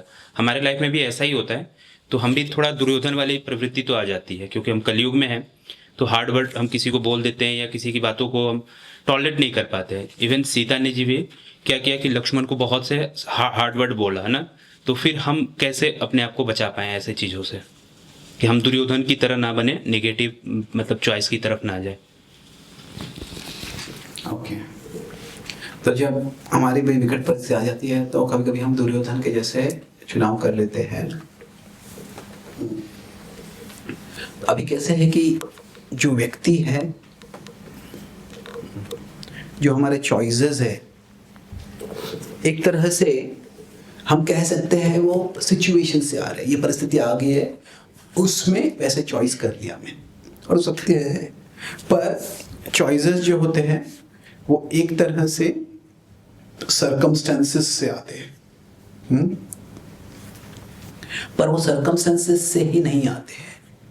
इसके अलावा जो हमारे चॉइसेस होते हैं वो हमारे कल्चर से भी आते हैं। हमारे एक the culture is one word, let me put it this way, कि ये हमारे कल्चर को मैं किस तरह से बोल रहा हूँ, ये इंडियन कल्चर वेस्टर्न कल्चर की बात नहीं कर रहा हूँ मैं। इंडियन कल्चर मतलब क्या है कि हमारे संस्कृति से हमारे कुछ बॉन्ड्स होते हैं और कुछ बाउंड्रीज होते हैं। तो जिस तरह से इसको कल्चर कह सकते हैं, इसको नेचर भी कह सकते हैं। कल्चर मतलब संस्कृति, नेचर मतलब प्रकृति जो है। तो अभी सबके कुछ बाउंड्रीज होते हैं, सबके कुछ बॉन्ड्स होते हैं। तो मान लीजिए कोई अच्छे सुसंस्कृत परिवार में जन्म किया हुआ उसका, उसको गुस्सा आएगा, वो चिल्लाएगा, पर कितना भी चिल्लाएगा तभी वो गालियां नहीं देने लगेगा, या गालियां भी देगा तो बहुत अश्लील गालियां नहीं देगा। तो वो क्या है, वो एक अपने आप एक बाउंड्री है और वो बाउंड्री क्रॉस नहीं करनी है। तो ये एक तरह से वो मोमेंट का चॉइस नहीं होता है, वो जिस प्रकार का व्यक्ति का नेचर है, जिस प्रकार का कल्चर है, उसके अनुसार होता है। तो इसलिए एक तरह से it is not just at that moment. तो परिस्थिति में ऐसे हो जाता है कि वो हम कुछ गलत कर देते हैं परिस्थिति के प्रभाव के कारण, पर उसके बाद में फर्स्ट मिस्टेक हो जाता है। पर फर्स्ट मिस्टेक हो जाने के बाद एक तरह से कह सकते हैं सीता से भी फर्स्ट मिस्टेक हो गया और लक्ष्मण से भी फर्स्ट मिस्टेक हो गया कि सीता ने बहुत कुछ बोल दिया, लक्ष्मण ने उसको बहुत सीरियसली ले लिया। पर वो फर्स्ट मिस्टेक सिचुएशन से हो सकता है, पर उसके बाद में जो हमारा कल्चर है उससे ये बाउंड्री रहता है, ये नहीं करना है, ठीक है, एक बार हो गया, अभी उसको और नहीं करना है। तो कभी गुस्से में हम कुछ बोल देते हैं, उसके बाद में जब हमारे बुद्धि में ये गलत बोला मैंने, ये नहीं करना चाहिए, तो शायद हम अपोलोजाइज करते हैं या फिर कुछ तरह से उसको मेकअप करने का प्रयास करते हैं, हम अमेंड्स करने का प्रयास करते हैं। तो समटाइम्स द फर्स्ट मिस्टेक जो है वो सर्कमस्टेंसेस के प्रभाव से आ जाता है, तो don't be too hard on yourself. हो जाता है, कभी नहीं होना चाहिए पर हो जाता है, पर अगर हो भी गया तो वो सेकेंड मिस्टेक होता है, थर्ड मिस्टेक जो होता है ना, उसी दिशा में जाते रहना। वो 80% 90% चांस से शुरुआत में हो सकता है, पर बाद में जो है वो चॉइस होने लगता है। तो तभी जब वो चॉइस का एलिमेंट और बढ़ जाता है तभी तो हमको रोकना है उसको। अगर हम इससे इंपॉर्टेंट क्वेश्चन, बाकी क्वेश्चन जो है अगर नहीं ले पाएंगे तो हम शाम को ले लेंगे क्वेश्चंस। पर अगर ये हम अजामिल की कथा देखते हैं, सबको अजामिल की कथा पता है। तो अजामिल क्या होता है, वो एक सुसंस्कृत ब्राह्मण होता है। एक बार वो एक वेश्या को देख लेता है और वो देख के बहुत विचित्र हो जाता है। तो जो फर्स्ट साइट था वो क्या था, वो चांस 100% था। ऐसे नहीं है कि अजामिल कुछ रेड लाइट एरिया में वगैरह गया था। वो अजामिल एज एन वो क्या था, वो खुद अपने पिता की सेवा के लिए लकड़ी लेने गया था, वहीं पे कोई दुष्यंत दिख गया। तो अभी वो दिख गया और वो इच्छा बहुत वो देख के क्या हो गया, एजिटेट हो गया, वहां से वापस आ गया। पर वो जो स्मृति थी मन में रहने लग गई और फिर वो मुझे ये करना ही। पर फिर भी हम कह सकते उसमें वो चांस का इतना प्रभाव था कि वो तभी ऐसे दिख गया और वो इतना विचित्र हो गया कि वो इच्छा बहुत स्ट्रांग हुई उसमें। तो इसमें हम कह सकते चॉइस कितना है, 10% है, 20% है, 30%, कुछ तो चॉइस है इसमें। पर एक है, he said I want to be with her, मुझे उसके साथ जाके संग करना है। पर उसके बाद में क्या हो गया, I want her to be with me. ये जब उसने बोला तभी क्या हो गया, अभी उसके बाद में ही रिजेक्टेड। उनकी पत्नी थी, उसको त्याग कर दिया, अपने पेरेंट्स थे उनको त्याग कर दिया। अभी कोई ब्राह्मण है और उसने अपने पत्नी को त्याग कर दिया और वो वेश्या के साथ रह रहा है। तो ऐसे ब्राह्मण को कौन अपने घर में कुछ ब्राह्मण रीति रिवाज करने को बुलाने वाला है? ऐसे ब्राह्मण को, तुम्हारा अपना घर, तुमने अपना विवाह तोड़ दिया, हमारे विवाह करने के लिए तुम क्या आने वाले हो? तो basically he lost his job. तो अभी ये सारे जो कॉन्सिक्वेंसेस है यहां पे, ऐसे नहीं कि परिस्थिति के कारण हो रहा है। तो यहां पे जो हो गया है वो लगभग पूरा चॉइस है।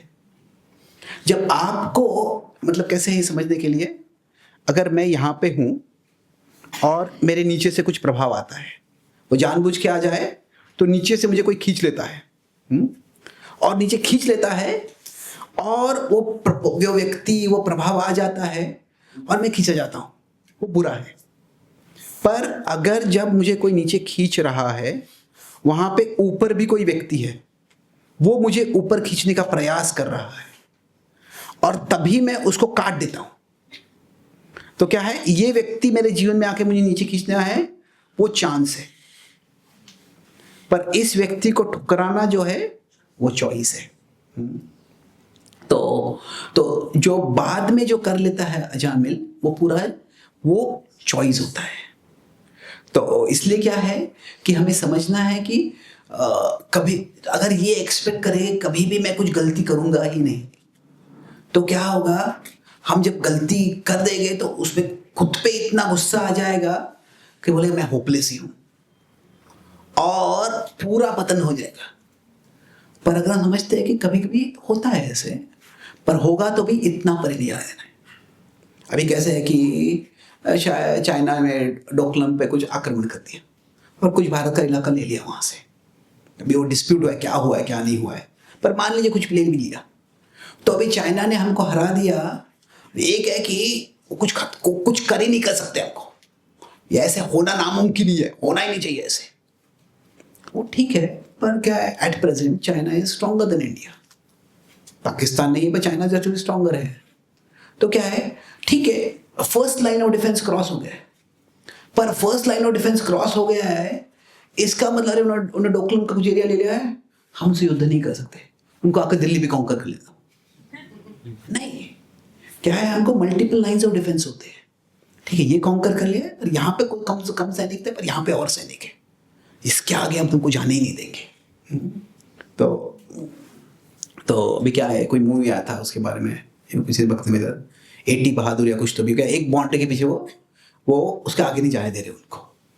तो क्या है कि ऐसे हमारे अलग अलग बाउंड्रीज होते हैं, तो कुछ बाउंड्रीज परिस्थिति के कारण वो ब्रेक हो जाती है, मतलब चांस से हो जाता है कभी कभी, पर कुछ बाउंड्रीज ऐसे है वो ब्रेक हुई है तो वो हमने ही तोड़ी है या हमने ही उनको डिफेंड करना छोड़ दिया है। वो कहाँ हुआ है वो एग्जैक्टली पता नहीं होता है, हर व्यक्ति के लिए अलग अलग हो सकता है, but there are always some boundaries that will protect us from our past life. हमारे पूर्व संस्कृति जो है, पूर्व स्वभाव है, हर एक के जीवन में कुछ बाउंड्रीज होते हैं जिससे वो बच सकता है, पर वो बाउंड्रीज को वो सुनता नहीं है। अभी रावण को शूर्पणखा ने उकसाया, रावण भी कामुक था, रावण को शूर्पणखा ने उकसाया और वो पूरा मोहित होकर सीता का अपहरण कर दिया। सीता का अपहरण होने के बाद एक पूरा क्लास है कि रावण के 10 सिर थे और रावण को 10 वार्निंग मिले,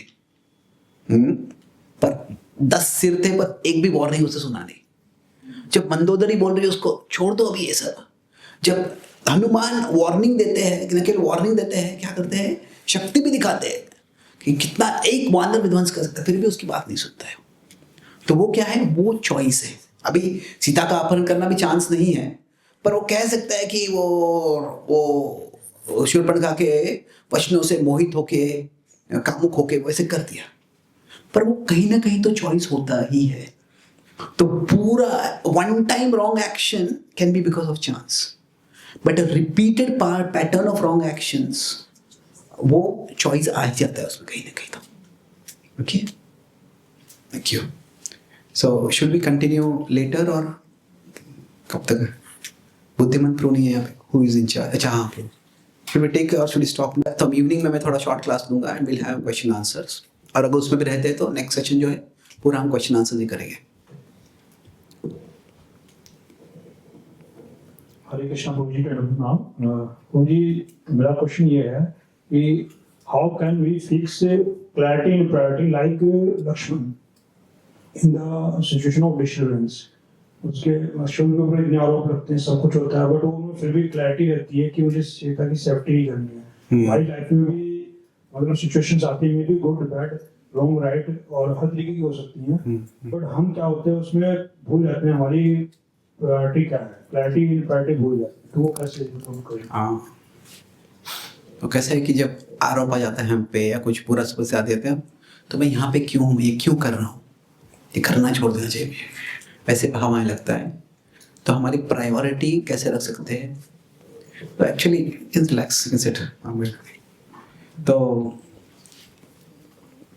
मैं अभी एक वरिष्ठ प्रभुपाद जी के शिष्य है, बहुत बड़े प्रचारक हैं हमारे आंदोलन में, तो उन पे कोई बहुत बड़ा आरोप किसी ने लगाया और पूरा, यहाँ तक मुझे पता है और इन्वेस्टिगेट हुआ है, पूरा झूठा आरोप है, पर फिर भी क्या है, that accusation is just going on and on and on.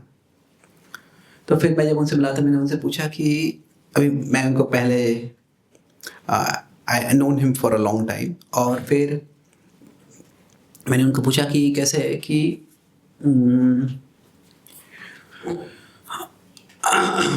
How are you परसिवियरिंग, कि आप सेवा कर रहे हो पर आपको आरोप लग रहा है। तो बोले कि दिस एक्यूजेशन बहुत वेरी नाइसली क्या बोले कि दिस ये एक आरोप है, it is a crisis of service for me, it is not a crisis of faith. Crisis of faith मतलब क्या है कि भगवान है या नहीं है, भगवान की भक्ति करनी है या नहीं करनी। बोले उसमें मुझे कोई संशय नहीं है। क्राइसिस ऑफ फेथ नहीं है क्योंकि मैंने भगवान की भक्ति की है, मुझे भगवान की भक्ति से कुछ भगवान का अनुभव हुआ है, कुछ भी हो जाए मैं भगवान की भक्ति छोड़ने वाला नहीं हूँ। तो ये क्राइसिस ऑफ फेथ नहीं है। पर ठीक है, अगर मुझे इस सेवा में इतना आरोप आ रहा है तो ये सेवा करनी है या नहीं। तो I found that very helpful. ये क्या है कि कभी कभी हम सब कुछ एक लंप कर देते हैं, यहाँ पे रहना ही क्यों है। पर क्या है, ठीक है, यहाँ से ये समस्या आई है, यहाँ से ये आरोप आया है, यहाँ से ये बुरी चीज़ आई है। तो ये क्या है कि फेथ जो है ये बहुत बड़ी चीज़ है। पर उसमें सर्विस जो है, ठीक है, ये सर्विस हो सकती है, वो सर्विस हो सकती है, तो शायद ये सर्विस करनी नहीं है। कोई अभी अमेरिका में ऐसे हुआ था कि एक डिवोटी जानता हूँ मैं, वो बहुत कम्युनिटी बिल्ड कर रहे थे अमेरिका में। और जब कम्युनिटी बिल्ड कर रहे थे तो उनके कम्युनिटी में एक व्यक्ति था, उसने उनके ऊपर इमोशनल अब्यूज़ का आरोप लगा दिया। अभी कम्युनिटी जब बिल्ड कर रहे हैं तो फिर क्या होता है कि किसी को डिसिप्लिन करना पड़ता है, और जो डिसिप्लिन होता है, अभी क्या है, इमोशनल अब्यूज़ जो है ये मैं जब पढ़ रहा था तो वो उसके बारे में ये बहुत सब्जेक्टिव है, उसमें कुछ ऑब्जेक्टिव चीज़ें भी है। पर जब वो इमोशनल अब्यूज़र के कैरेक्टर्स देखे मैंने, तो मैं एक भक्त से बात कर रहा था, बोला कि अरे ये ऐसे होगा तो क्या है, हर भारतीय बच्चा है अपने पेरेंट्स से इमोशनल अब्यूज़ हुआ है उसका, ऐसे लग सकता है आपको। इमोशनल अब्यूज़ कभी कभी काफ़ी सीरियस भी होता है, पर उससे थोड़ा कल्चरल होता है कि अभी टीचर कोई डांटते हैं, कुछ चिल्लाते हैं, कुछ बुरा बोलते हैं, उससे क्या उसको बच्चे को मोटिवेट करते हैं। अभी पाश्चात्य देशों में ऐसे बिल्कुल अलाउड नहीं है, उसको इमोशनल अब्यूज़ बोलते हैं। पर ये पॉइंट ये है कि अभी वो इमोशनल अब्यूज़ का एक्यूजेशन उस पर आ गया। वो जो भक्त है बड़े हताश हो गए, अरे ये कम्युनिटी के लिए मैं इतना कर रहा था, ये भक्तों के लिए इतना कर रहा था, और ये मुझ पर आरोप लगा रहे। तो फिर मैं उनसे बात कर रहा था कि मैं उनको कई सालों से जानता हूँ, 8-10 सालों से। मैं बोला कि प्रभु, आई थिंक आपका जो स्पेशलिटी है वो it is more teaching than cultivating. कि आप जो है कि आप भक्ति शास्त्री, भक्ति वैभव, ट्रैवलिंग, प्रीचिंग, आप टीचिंग में बहुत अच्छे हो, पर जो कल्टिवेटिंग है उसमें ये प्रॉब्लम आ रहा है। तो क्या है, शायद आपको community building you may have let it go, you take on the role of a teacher. तो कभी क्या होता है कि एक सर्विस में प्रॉब्लम आता है तो वो सर्विस शायद हमको वो छोड़ना पड़ेगा। एक पर्टिकुलर रोल है, एक पर्टिकुलर रिलेशनशिप है, उसमें हम हताश हो जाएंगे। पर उसमें हताश हो गए इसका मतलब ये नहीं कि पूरा हताश हो गए कुछ करना ही नहीं है, मुझे भक्ति छोड़नी है, मुझे धर्म ही छोड़ना है, मुझे सब कुछ ही छोड़ देना है, ऐसे नहीं है। तो इसीलिए शायद ये सर्विस नहीं हो पा रहा है, इसमें कुछ नकारात्मक आ रहा है, तो ऐसे नहीं तभी छोड़ देना है, पर हो सकता है तभी छोड़ना पड़ सकता है। पर क्या है कि we have to find out some other service जिससे हम आगे बढ़ सकते हैं। तो जैसे गंगा होती है, गंगा जो होती है वो हमेशा सागर की ओर जाती रहती है, पर अगर बीच में कुछ बंद बन जाता है तो वो गंगा या बंद को तोड़ के जाने का प्रयास करेगी, पर अगर नहीं तोड़ पाएगा तो क्या होगा, वो गंगा बाजू से चली जाएगी। तो त्वयि में अनन्य विषया मतिर मधुपते सकृत रत्तिम उद्भता दद्धा गंगे मौघम उदन्वती। तो कुंती महारानी कहती है, प्रभु जिस तरह से गंगा की लहर, गंगा की जो नदी है, प्रवाह जो है हमेशा सागर की ओर जाते रहता है, वैसे मेरी चेतना सदैव आपके पास जाती रहे। तो ये क्या है, इसलिए we need to differentiate between our purpose and our path. हमारा पर्पस क्या है? कृष्ण प्रेम है, कृष्ण भक्ति है, भगवान की सेवा है। पाथ क्या है? अलग अलग सेवाएं हो सकती है। तो ये सेवा में व्यत्यय आ गया तो वो सेवा कर सकते हैं, ये सेवा वो सेवा नहीं है तो यहाँ पे सेवा नहीं हो रही वहाँ पे सेवा कर सकते हैं। तो इसीलिए एक तरह से डिस्करेज होना ये स्वाभाविक है।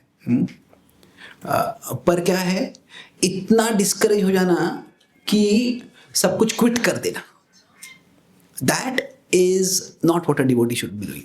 तो ऐसे बताते हैं भक्त साधु सिद्धों में कि भक्त जो होता है वो आशाबद्ध होता है। मतलब क्या है कि ठीक है, ये काम नहीं हुआ है, ये सेवा नहीं हुई, इसमें यश नहीं आ रहा है, तो मैं ये करूँगा।